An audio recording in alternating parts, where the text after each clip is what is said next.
ਬੰਦ ਵੀ ਹੋ ਜਾਂਦੀ ਹੈ ਨਾ, ਫਿਰ 30 ਮਿੰਟ ਬੰਦ ਹੋ ਜਾਂਦੀ, ਫਿਰ ਲਾ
कि गुरु हरगोबिंद साहिब सच्चे पातशाह जी ने श्री करतार कीरतपुर साहिब की पावन धरती ते जड़ा महाराज सच्चे पातशाह जी ने एक कमरा तैयार करवाया, उसका नाम उन्होंने रखा सी पातालपुरी साहिब। महाराज सच्चे पातशाह जी इस कोठे के अंदर चले गए, नाल कुछ हुक्म कीते।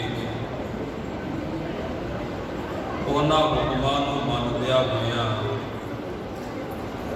सतवें पातशाह श्री गुरु हरराय साहिब जी ने अपने नाल बेअंत संगतां नूं लिया के ते महाराज सच्चे पातशाह जी बेअंत संगतां नूं नाल लैके उस कमरे के दरवाजे के सामने गए। धन गुरु हरराय साहिब जी ने बाहर जाके बैठ कर जपजी साहिब की पावन बाणी का पाठ किया। उस तो उपरंत वाहिगुरु जी के पावन चरणों में अरदास की ते गुर संगत जी के जड़ा दरवाजा सी वो अंदर खुल गया। जिस वेले दरवाजा अंदरों खुलिया, कुंडा खड़कण की आवाज़ आई। सतगुरु हरराय साहब महाराज जी ने बूहा खोलिया ते कमरे के अंदर चले गए। अंदर जाके गुरु हरराय सच्चे पातशाह जी की वेखते गाना कि श्री गुरु हरगोबिंद साहिब सच्चे पातशाह जी का शरीर जड़ा है वो एक कंध के नाल लगा, जिवें महाराज जी भोग ला के बैठे सन। ਅਤੇ महाराज सच्चे पातशाह जी के गुर संगत जी जड़े सवास सन वो शरीर के विचों जा चुके। इतों तक विचार आपां सबना ने कल सरवण कीती सी। इस तो अगलेरे की होया, आओ अपनिया मनोवृत्तियां नूं एकागर करके गुर इतिहास नूं सरवण करिए। आप जिन्ने गुरुमुख माई भाई गुरु चरणों की गाजरी भर लगे हो। श्री गुरु महाराज जियां के पावन चरणों से शीश झुकाओ ते गुर संगत जी बड़े प्यार के नाल उचारण करो। अख दी सतनाम श्री वाहिगुरु साहिब जी। जाने तिरो अभिवंदन करी। हुण सतगुरु गुरु हरराय साहिब सच्चे पातशाह जी बड़े प्यार के नाल अगे छेवें पातशाह गुरु हरगोबिंद साहिब जी के पावन शरीर के लागे गए ते उन्हां दे पावन शरीर के लागे जाकर सतगुरु श्री गुरु हरराय साहिब जी ने गुरु हरगोबिंद साहिब जी के उस तन नूं बड़े प्यार के नाल नमस्कार कीते। महाराज सच्चे पातशाह जी ने बड़े अदब के नाल गुर संगत जी मत्था टेकना कीता के दी हुक्म सब तिस घड़ी। ते उसे वक्त सतगुरु गुरु हरराय साहिब सच्चे पातशाह जी ने कृपा करके जड़ियाँ संगतां गुरु हरराय साहिब सच्चे पातशाह जी के नाल सन सिख गुरमुख प्यारे, इन्हां सबनां नूं बड़े अदब दे नाल सतवें पातशाह जी ने गुर संगत जी बड़े प्यार दे नाल हुक्म देना कीता कि महाराज सच्चे पातशाह जी कह लगे गुर संगत जी चंदन की लकड़ ਅਤੇ संस्कार करन वास्ते जिन्नी होर समग्री है। महाराज साहब जी ने बड़े अदब नाल आख्या चंदन की लकड़ ते गुर संगत जी संस्कार करन वास्ते जिहड़ी होर भारी समग्री गई दी इस सब की तुसीं बड़े प्यार दे नाल तैयारी करो। ते महाराज साहब जी ने आख्या कि तैयारी करन दे विच देर नहीं करो। असीं एक बार पिछे भी बेनती की भी जदों आम बंदे का संस्कार करना है, मैं बस अपनी गल लैके जावां कि मेरे वर्गा उगणियारा बंदा चढ़ाई कर जाए तो महाराज साहब जी ने आख्या उत्ते चंदन की कोई लोड़ नहीं।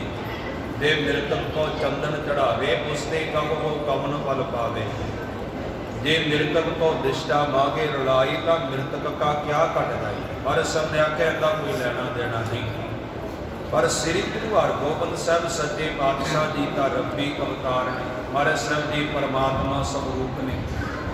ਇਸ ਕਰਕੇ ਚੰਦਨ ਜਾਂ ਇਸ ਤੋਂ ਵੀ ਜੜੀਆਂ ਕੀਮਤੀ ਚੀਜ਼ਾਂ ਨੇ ਉਹ ਧੰਨ ਗੁਰੂ ਹਰਗੋਬਿੰਦ ਸਾਹਿਬ ਜੀ ਦੇ ਪਾਵਨ ਚਰਨਾਂ ਦੀ ਖਾਕ ਵਿੱਚੋਂ ਪੈਦਾ ਹੋਈ। ਇਸ ਕਰਕੇ ਮਹਾਰਾਜ ਜੀ ਦਾ ਸੰਸਕਾਰ ਚੰਦਨ ਦੀ ਜਗ੍ਹਾ ਤੇ ਕਰ ਦੇਣਾ ਕੋਈ ਅਤਕਥਨੀ ਨਹੀਂ। ਮਹਾਰਾਜ ਸਾਹਿਬ ਜੀ ਨੇ ਬੜੇ ਪਿਆਰ ਦੇ ਨਾਲ ਹੁਕਮ ਕੀਤਾ, ਕਹਿਣ ਲੱਗੇ ਗੁਰਮੁਖੋ ਕਿਰਪਾ ਕਰਕੇ ਚੰਦਨ ਦੀ ਲੱਕੜ ਤੇ ਸ੍ਰੀ ਗੁਰੂ ਹਰਗੋਬਿੰਦ ਸਾਹਿਬ ਜੀ ਦਾ ਆਪਾਂ ਅੰਤਮ ਸੰਸਕਾਰ ਕਰਨਾ, ਇਹਦੇ ਵਾਸਤੇ ਜਿਹੜੀ ਹੋਰ ਜ਼ਰੂਰੀ ਸਮੱਗਰੀ ਹੈ ਸ੍ਰੀ ਗੁਰੂ ਮਹਾਰਾਜ ਨੇ ਬੜੇ ਅਦਬ ਨਾਲ ਬਦਲ ਕੀਤਾ ਵੀ ਬਿਨਾਂ ਕਿਸੇ ਦੇਰੀ ਤੋਂ ਉਹਦੀ ਤਿਆਰੀ ਕੀਤੀ ਜਾਵੇ। ਬਿਨਾਂ ਕਿਸੇ ਦੇਰੀ ਤੋਂ ਇਹ ਸਭ ਚੀਜ਼ਾਂ ਤਿਆਰ ਕਰ ਦਿੱਤੀਆਂ ਜਾਣ ਦੀ। ਹੁਣ ਬੜੇ ਪਿਆਰ ਦੇ ਨਾਲ ਭਾਈ ਸਾਹਿਬ ਦਾ ਪਿਆਰਾ ਬਦਲਣਗੇ। ਕਹਿੰਦੇ ਇਸੇ ਢੰਗ ਦੇ ਨਾਲ ਗੁਰੂ ਹਰਿ ਰਾਏ ਸੱਚੇ ਪਾਤਸ਼ਾਹ ਜੀ ਦੇ ਕੋਲ ਨੇ ਸਨਮਾਨਯੋਗ ਭਾਈ ਭਾਨਾ ਜੀ। ਇਹ ਬਾਬਾ ਬੁੱਢਾ ਸਾਹਿਬ ਜੀ ਦੇ ਪੁੱਤਰ ਦਾ ਨਾਮ ਹੈ। ਸਨਮਾਨਯੋਗ ਬੜੇ ਕੇ ਆਦਰਣੀਏ ਗੁਰਮੁਖ ਪਿਆਰੇ ਸਨਮਾਨਯੋਗ ਭਾਈ ਭਾਨਾ ਜੀ ਜਿਹੜੇ ਨੇ ਉਹ ਸ੍ਰੀ ਗੁਰੂ ਹਰਗੋਬਿੰਦ ਸਾਹਿਬ ਸੱਚੇ ਪਾਤਸ਼ਾਹ ਜੀ ਦੇ ਲਾਗੇ ਗਾਨਾ। ਤੇ ਇਸੇ ਪ੍ਰਕਾਰ ਪ੍ਰਸੰਗਤ ਵੀ ਬੜੇ ਪਿਆਰ ਦੇ ਨਾਲ ਸ੍ਰੀ ਸੂਰਜਮਲ ਦੀ ਇਹ ਗੁਰੂ ਹਰਗੋਬਿੰਦ ਸਾਹਿਬ ਸੱਚੇ ਪਾਤਸ਼ਾਹ ਜੀ ਦੇ ਪੁੱਤਰ ਨੇ। ਤੇ ਇਸੇ ਪ੍ਰਕਾਰ ਦੇ ਨਾਲ ਸਤਿਗੁਰੂ ਸ੍ਰੀ ਗੁਰੂ ਤੇਗ ਬਹਾਦਰ ਮਹਾਰਾਜ ਨੇ ਇਹ ਵੀ ਗੁਰੂ ਹਰਗੋਬਿੰਦ ਸਾਹਿਬ ਜੀ ਦੇ ਪੁੱਤਰ ਨੇ। ਭਾਈ ਸਾਹਿਬ ਦਾ ਪਿਆਰਾ ਬਚਨ ਕੇ ਕਹਿੰਦੇ ਨੇ ਸਨਮਾਨਯੋਗ ਸ੍ਰੀ ਸੂਰਜਮਲ ਦੀ ਤੇ ਇਸੇ ਢੰਗ ਦੇ ਨਾਲ ਗੁਰਸੰਗਤ ਦੀ ਸਨਮਾਨਯੋਗ ਸਤਿਗੁਰੂ ਗੁਰੂ ਤੇਗ ਬਹਾਦਰ ਸੱਚੇ ਪਾਤਸ਼ਾਹ ਜੀ ਔਰ ਗੁਰਸੰਗਤ ਦੀ ਸਨਮਾਨਯੋਗ ਮਹਾਰਾਜ ਜੀ ਦਾ ਬੜਾ ਪੱਕਾ ਸ਼ਰਧਾਲੂ ਸਿੱਖ ਭਾਈ ਜੋਧ ਰਾਏ। ਇਹ ਮਹਾਰਾਜ ਜੀ ਦਾ ਇੱਕ ਜੰਗਜੂ ਯੋਧਾ ਵੇ ਤੇ ਇਹਦੇ ਨਾਲ ਜਿਹੜੇ ਗੁਰੂ ਘਰ ਦੇ ਬਾਕੀ ਮੁਖੀ ਮਸੰਦ ਨੇ ਮੁਖੀ ਸਿੱਖਾਂ ਵਿੱਚ ਗਿਣੇ ਜਾਣ ਵਾਲੇ ਜਿਹੜੇ ਗੁਰਮੁਖ ਪਿਆਰੇ ਗਾਨਾ ਇਹ ਸਾਰੇ ਦੇ ਸਾਰੇ ਧੰਨ ਗੁਰੂ ਹਰਗੋਬਿੰਦ ਸਾਹਿਬ ਸੱਚੇ ਪਾਤਸ਼ਾਹ ਜੀ ਦੇ ਪਵਿੱਤਰ ਸਰੀਰ ਦੇ ਲਾਗੇ ਖਲੋਤੇ ਤੇ ਮਹਾਰਾਜ ਸੱਚੇ ਪਾਤਸ਼ਾਹ ਜੀ ਦੇ ਪਾਵਨ ਪਵਿੱਤਰ ਸਰੀਰ ਦਾ ਦੀਦਾਰ ਕਰਦੇ। ਸ੍ਰੀ ਗੁਰੂ ਹਰਗੋਬਿੰਦ ਸਾਹਿਬ ਜੀ ਦੇ ਉਸ ਪੰਜ ਭੌਤਿਕ ਸਰੀਰ ਦਾ ਆਪਾਂ ਕਹਿ ਲਈਏ ਕਿ ਅੰਤਮ ਦੀਦਾਰ ਕਰਦੇ ਆ। ਬੜੇ ਪਿਆਰ ਦੇ ਨਾਲ ਮਹਾਰਾਜ ਜੀ ਦੇ ਪਾਵਨ ਪਵਿੱਤਰ ਮੁਖੜੇ ਦਾ ਦੀਦਾਰ ਕਰਦੇ ਪਏ ਗਾਨਾ। ਸਤਿਗੁਰੂ ਹਰਿ ਰਾਏ ਸੱਚੇ ਪਾਤਸ਼ਾਹ ਜੀ ਨੇ ਬੜੇ ਪਿਆਰ ਦੇ ਨਾਲ ਹੁਕਮ ਕਰਕੇ ਤੇ ਗੁਰੂ ਹਰਗੋਬਿੰਦ ਸਾਹਿਬ ਸੱਚੇ ਪਾਤਸ਼ਾਹ ਜੀ ਦਾ ਪਾਵਨ ਸਰੀਰ ਜਿਹੜਾ ਕਿ ਉਹਨੂੰ ਇੱਕ ਆਸਣ ਤੇ ਲਟਾ ਦਿੰਦਾ ਹੈ। ਪਿਆਰ ਕਰਨਾ ਉਂਝ ਵੈਦਿਕ ਧਰਮ ਦੇ ਵਿੱਚ ਨਾ ਇੱਕ ਘਾਹ ਮੰਨਿਆ ਗਿਆ ਜਿਹਨੂੰ ਕੁਸ਼ਾ ਘਾਹ ਕਹਿੰਦੇ ਆ ਤੇ ਉਹ ਕਹਿੰਦੇ ਵੀ ਮ੍ਰਿਤਕ ਪ੍ਰਾਣੀ ਚੜ੍ਹਾਈ ਕਰਦਾ ਤੇ ਉਹਦੇ ਤੇ ਲਟਾਉਣਾ ਚਾਹੀਦਾ, ਉਹ ਪਵਿੱਤਰ ਹੁੰਦਾ ਹੈ ਤੇ ਉਹਦੇ ਨਾਲ ਉਹ ਜੀਵ ਪਵਿੱਤਰ ਹੋ ਜਾਂਦਾ ਹੈ। ਉਹਦੇ ਪਹਿਲਾ ਬਚਨ ਇਹ ਸਮਝਣਾ ਵੀ ਗੁਰੂ ਹਰਗੋਬਿੰਦ ਸਾਹਿਬ ਜੀ ਤੋਂ ਪਵਿੱਤਰ ਇਸ ਦੁਨੀਆ ਵਿੱਚ ਹੋਰ ਕੁਝ ਨਹੀਂ। ਤੇ ਅਗਲੀ ਗੱਲ ਇਹ ਵੀ ਸਿੱਖ ਦੀ ਜ਼ਿੰਦਗੀ ਦੇ ਅੰਦਰ ਇਹ ਵਹਿਮ ਭਰਮ ਗਏ ਨਹੀਂ। ਉਂਝ ਬਹੁਤ ਥਾਵਾਂ ਤੇ ਅੱਜ ਵੀ ਕਿਹਾ ਜਾਂਦਾ ਕਿ ਕੋਈ ਬੰਦਾ ਚੜ੍ਹਾਈ ਕਰਦਾ ਤੇ ਉਹਨੂੰ ਮੰਜੇ ਤੋਂ ਥੱਲੇ ਲਾ ਕੇ ਲਟਾ ਦਿਓ। ਸਿੱਖ ਰਹਿਤ ਮਰਜ਼ਾਦਾ ਨੇ ਇਹਨਾਂ ਚੀਜ਼ਾਂ ਦਾ ਖੰਡਨ ਕੀਤਾ ਹੈ। ਸਤਿਗੁਰੂ ਹਰਿ ਰਾਏ ਸਾਹਿਬ ਜੀ ਨੇ ਕਿਰਪਾ ਕਰਕੇ ਗੁਰੂ ਹਰਗੋਬਿੰਦ ਸਾਹਿਬ ਜੀ ਦੇ ਪਾਵਨ ਸਰੀਰ ਨੂੰ ਇੱਕ ਆਸਣ ਦੇ ਉੱਪਰ ਬੜੇ ਪਿਆਰ ਦੇ ਨਾਲ ਆਸਣ ਦੇ ਉੱਪਰ ਲਟਾ ਦਿੱਤਾ ਗਿਆ ਜੀ। ਔਰ ਉਸ ਤੋਂ ਬਾਅਦ ਫਿਰ ਗੁਰੂ ਹਰਿ ਰਾਏ ਸਾਹਿਬ ਸੱਚੇ ਪਾਤਸ਼ਾਹ ਜੀ ਨੇ ਬੜੇ ਪਿਆਰ ਦੇ ਨਾਲ ਜਲ ਦਾ ਪ੍ਰਬੰਧ ਕਰਵਾਇਆ। ਸ੍ਰੀ ਗੁਰੂ ਮਹਾਰਾਜ ਸੱਚੇ ਪਾਤਸ਼ਾਹ ਜੀ ਨੇ ਬੜੇ ਅਦਬ ਨਾਲ ਇਹ ਗੁਰਸੰਗਤ ਦੀ ਜਲ ਦਾ ਪ੍ਰਬੰਧ ਕਰਵਾਇਆ ਗਿਆ ਜੀ। ਤੇ ਫਿਰ ਗੁਰੂ ਹਰਿ ਰਾਏ ਸਾਹਿਬ ਸੱਚੇ ਪਾਤਸ਼ਾਹ ਜੀ ਆਪ ਨਾਲ ਹੋਏ।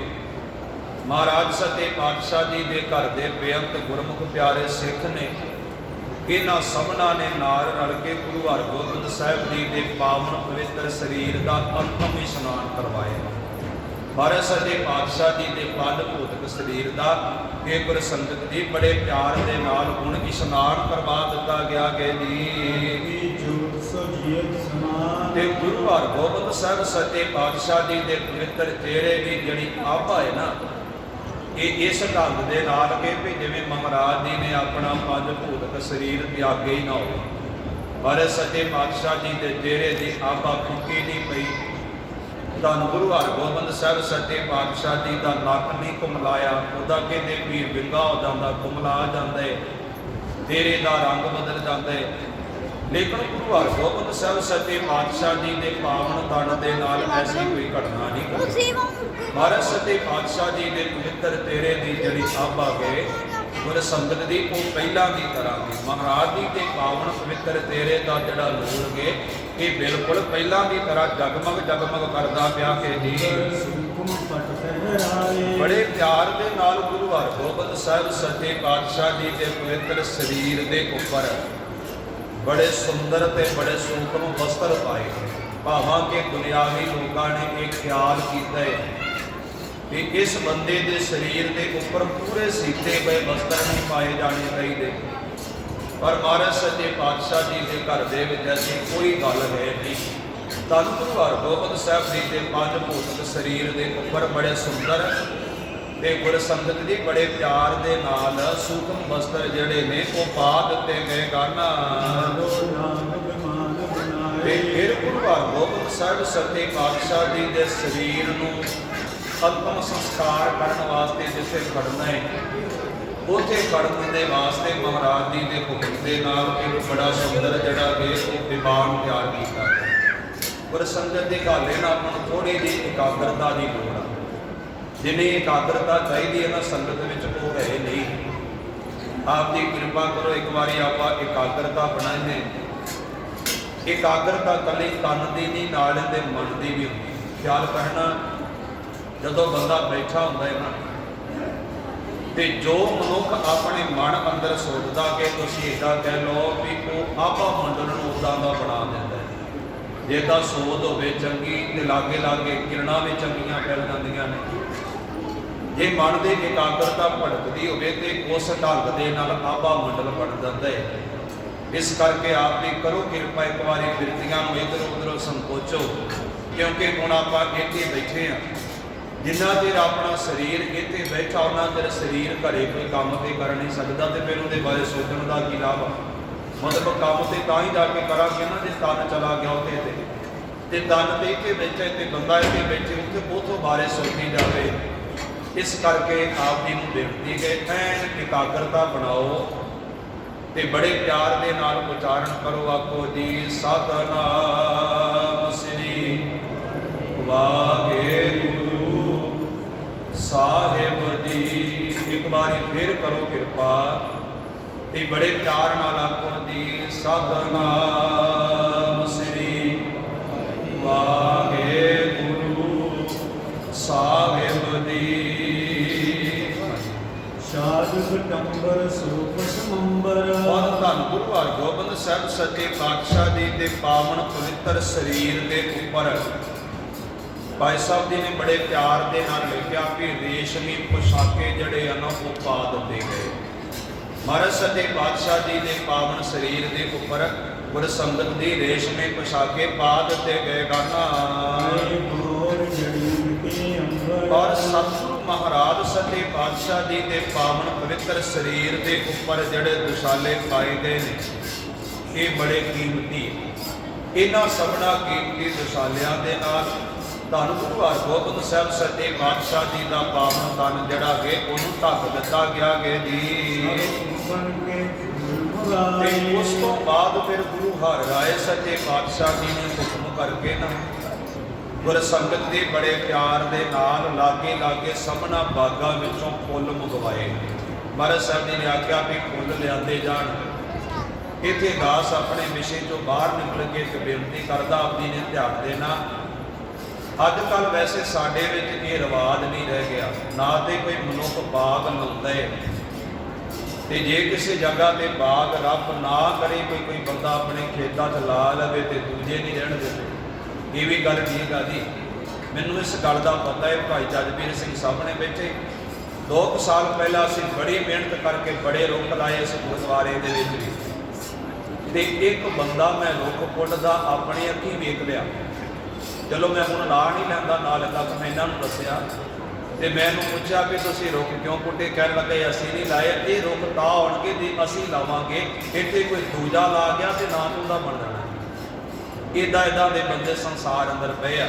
ਖਾਸ ਕਰਕੇ ਸਾਡੇ ਪੰਜਾਬ ਦੇ ਵਿੱਚ ਬੜੀ ਮਿਹਨਤ ਕੀਤੀ ਵੀਰਾਂ ਨੇ, ਬੜੀਆਂ ਸੜਕਾਂ ਤੇ ਲਾਏ, ਬਹੁਤ ਲੋਕਾਂ ਨੇ ਬਹੁਤ ਕੁਝ ਬੋਲਿਆ ਵੀ। ਉਹਨਾਂ 'ਚੋਂ ਕਈ ਥਾਵਾਂ ਤੇ ਲੋਕ ਕਾਮਯਾਬ ਵੀ ਹੋ ਗਏ ਨੇ, ਕਈਆਂ ਨੇ ਪੁੱਟ ਵੀ ਦਿੱਤੇ ਆ। ਚਲੋ ਮਹਾਰਾਜ ਉਹਨਾਂ ਪੁੱਟਣ ਵਾਲਿਆਂ ਦਾ ਵੀ ਭਲਾ ਕਰੇ। ਉਂਝ ਅਸੀਂ ਕੱਲ੍ਹ ਇੱਕ ਬੇਨਤੀ ਕੀਤੀ ਸੀ ਵੀ ਗੁਰਸੰਗਤ ਜੀ, ਸਵੇਰੇ ਵੀ ਬੇਨਤੀ ਕੀਤੀ ਵੀ ਅੱਜ ਹਰ ਬੰਦੇ ਦਾ ਅੰਦਰ ਜਿਹੜਾ ਨਾ ਉਹ ਡਰਿਆ ਹੋਇਆ। ਮੈਂ ਉਸ ਬਿਮਾਰੀ ਦੇ ਚੱਕਰ 'ਚ ਨਹੀਂ ਪੈਂਦਾ ਵੀ ਉਹ ਕਿੰਨੇ % ਹੈਗੀ ਆ ਕਿੰਨੇ ਨਹੀਂ ਹੈਗੀ, ਉਹ ਕੋਈ ਵੱਖਰੀ ਗੱਲ ਆ। ਪਰ ਹਰ ਇੱਕ ਬੰਦੇ ਦਾ ਅੰਦਰ ਡਰਿਆ ਹੋਇਆ, ਹਰ ਇੱਕ ਮਾਈ ਭਾਈ ਦਾ ਅੰਦਰ ਡਰੇ। ਪਰ ਇਹ ਚੇਤਾ ਰੱਖੋ ਕਿ ਉਸ ਬਿਮਾਰੀ ਦੇ ਕੋਲੋਂ ਨਾ ਪਸ਼ੂ ਡਰਦੇ ਪਏ, ਨਾ ਉਸ ਬਿਮਾਰੀ ਦੇ ਕੋਲੋਂ ਪੰਛੀ ਡਰਦੇ ਪਏ ਆ, ਨਾ ਉਸ ਬਿਮਾਰੀ ਦੇ ਕੋਲੋਂ ਰੁੱਖਾਂ ਨੂੰ ਕੋਈ ਡਰ, ਇਕੱਲੇ ਬੰਦਿਆਂ ਨੂੰ ਡਰ, ਇਕੱਲੇ ਬੰਦੇ ਡਰਦੇ ਪਏ ਆ। ਇਹਦਾ ਕਾਰਨ ਪਤਾ ਕੀ? ਇੱਕ ਵਿਦਵਾਨ ਕਹਿੰਦਾ ਅਸਲ ਦੇ ਵਿੱਚ ਇਸ ਬੰਦੇ ਨੇ ਕੁਦਰਤ ਨੂੰ ਡਰਾਉਣ ਦਾ ਯਤਨ ਕੀਤਾ। ਕੁਦਰਤ ਨੂੰ ਡਰਾਉਣ ਦਾ ਯਤਨ ਕੀਤਾ। ਬੰਦੇ ਦੇ ਹਿਰਦੇ ਦੇ ਅੰਦਰ ਇਹ ਪੁਰਣਾ ਪੈਦਾ ਹੋ ਗਿਆ ਵੀ ਸ਼ਾਇਦ ਇਹ ਧਰਤੀ ਜਿਹੜੀ ਆ ਨਾ ਇਹ ਇਕੱਲੇ ਮੇਰੇ ਵਾਸਤੇ ਰੱਬ ਨੇ ਪੈਦਾ ਕੀਤੀ। ਇਹਨੂੰ ਭੁਲੇਖਾ ਪੈ ਗਿਆ ਵੀ ਧਰਤੀ ਇਕੱਲੇ ਮੇਰੇ ਵਾਸਤੇ ਪੈਦਾ ਕੀਤੀ ਆ। ਇਸ ਕਰਕੇ ਮੈਂ ਜਿੱਥੋਂ ਜਾ ਕੇ ਮਰਦੀ ਰੁੱਖ ਪੁੱਟਦੇ ਆ, ਜਿਹੜੇ ਮਰਦੀ ਪਸ਼ੂ ਨੂੰ ਮਾਰਦੇ ਆ, ਜਿਹੜੇ ਮਰਦੀ ਪੰਛੀ ਨੂੰ ਮਾਰਦੇ ਆ, ਮੈਂ ਬੰਦਾ ਹੁੰਦਾ ਹੈ ਨਾ, ਤੇ ਮੈਨੂੰ ਕਿਹਨੇ ਪੁੱਛਣਾ ਹੈ? ਸਹਿਜੇ ਭਾਵੇਂ ਦੁਨੀਆ ਦੇ ਲੋਕਾਂ ਨੇ ਤੇ ਇਸ ਬੰਦੇ ਨੂੰ ਨਹੀਂ ਪੁੱਛਿਆ, ਬਹੁਤ ਜ਼ਿਆਦਾ ਨੇ ਜੰਗਲਾਂ ਦੇ ਜੰਗਲ ਕੱਟ ਦਿੱਤੇ, ਬੜਾ ਕੁਝ ਕੀਤਾ, ਤੇ ਆਖਰ ਹੁਣ ਕੁਦਰਤ ਜਿਹੜੀ ਗਏ ਇਸ ਬੰਦੇ ਨੂੰ ਪੁੱਛਣ ਵਾਸਤੇ ਹਾਜ਼ਰ ਹੋ ਗਈ। ਪਰਮਾਤਮਾ ਇਹਨੂੰ ਪੁੱਛਣ ਵਾਸਤੇ ਹਾਜ਼ਰ ਹੋ ਗਿਆ। ਤੁਸੀਂ ਬੜੇ ਇਕਾਗਰਤਾ ਨਾਲ ਸਮਝਣਾ। ਅਸੀਂ ਇੱਕ ਸਵੇਰੇ ਉਦਾਹਰਣ ਦਿੱਤੀ ਸੀ ਵੀ ਇੱਕ ਘਰ ਦੇ ਅੰਦਰ ਇੱਕ ਬਾਪ ਦੇ 2 ਪੁੱਤਰ ਹੁੰਦੇ, ਜਾਂ ਇੱਦਾਂ ਤੁਸੀਂ ਉਦਾਹਰਣ ਦੇ ਤੌਰ ਤੇ ਮੰਨ ਲਓ ਕਿ ਇੱਕ ਪਿਤਾ ਦੇ 4 ਪੁੱਤਰ ਨੇ, ਤੇ 4 ਮੁੰਡਿਆਂ ਦੇ ਵਿੱਚੋਂ ਇੱਕ ਬੱਚਾ ਦੂਜੇ 3 ਨੂੰ ਕੁੱਟੀ ਜਾਵੇ, ਉਹਨਾਂ ਨੂੰ ਦੁਖੀ ਕਰੀ ਜਾਵੇ, ਤੇ ਰੋਜ਼ ਇਹ ਗੱਲ ਕਵੇ ਵੀ ਜਿਹੜੇ ਬਾਪ ਦੀ ਜਾਇਦਾਦ ਉਹਦੇ ਉੱਪਰ ਤੇ ਹੱਕ ਮੇਰਾ ਇਕੱਲੇ ਦਾ ਵਾ, ਤੁਸੀਂ ਕੀ ਲੱਗਦੇ ਜੇ?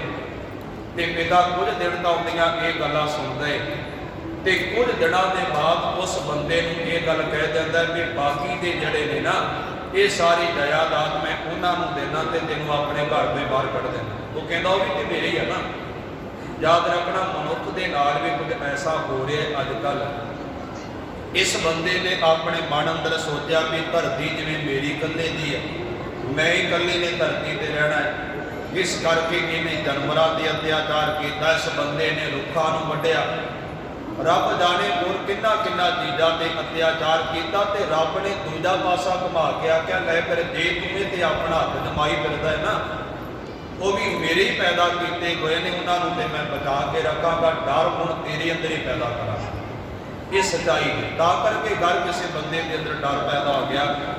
ਹੁਣ ਅਗਲੀ ਗੱਲ ਆਪ ਜੀ ਨੇ ਇਹ ਸਮਝ ਲੈਣਾ ਕਿ ਅੱਜ ਆਪਾਂ ਵੱਡੇ ਲੈਵਲ ਤੇ ਖਬਰਾਂ ਪੜ੍ਹਦੇ ਸੁਣਦੇ ਪਏ ਆ ਕਿ ਦੇਸ਼ ਦੇ ਵਿੱਚ ਹਸਪਤਾਲਾਂ ਵਿੱਚ ਆਕਸੀਜਨ ਖਤਮ ਹੋ ਗਈ ਆ ਜੀ, ਤੇ ਮੇਰੇ ਮਨ ਅੰਦਰ ਪੁਰਣਾ ਬਣਿਆ ਕਿ ਅਜੇ ਤੇ ਹਸਪਤਾਲਾਂ ਤੋਂ ਖਤਮ ਹੋਈ ਹੈ ਨਾ, ਜਦੋਂ ਅਸੀਂ ਰੁੱਖਾਂ ਦੇ ਵੈਰ ਪਏ ਆ ਕੱਲ੍ਹ ਨੂੰ ਸਾਡੇ ਘਰਾਂ ਤੋਂ ਵੀ ਖਤਮ ਹੋ ਜਾਣੀ।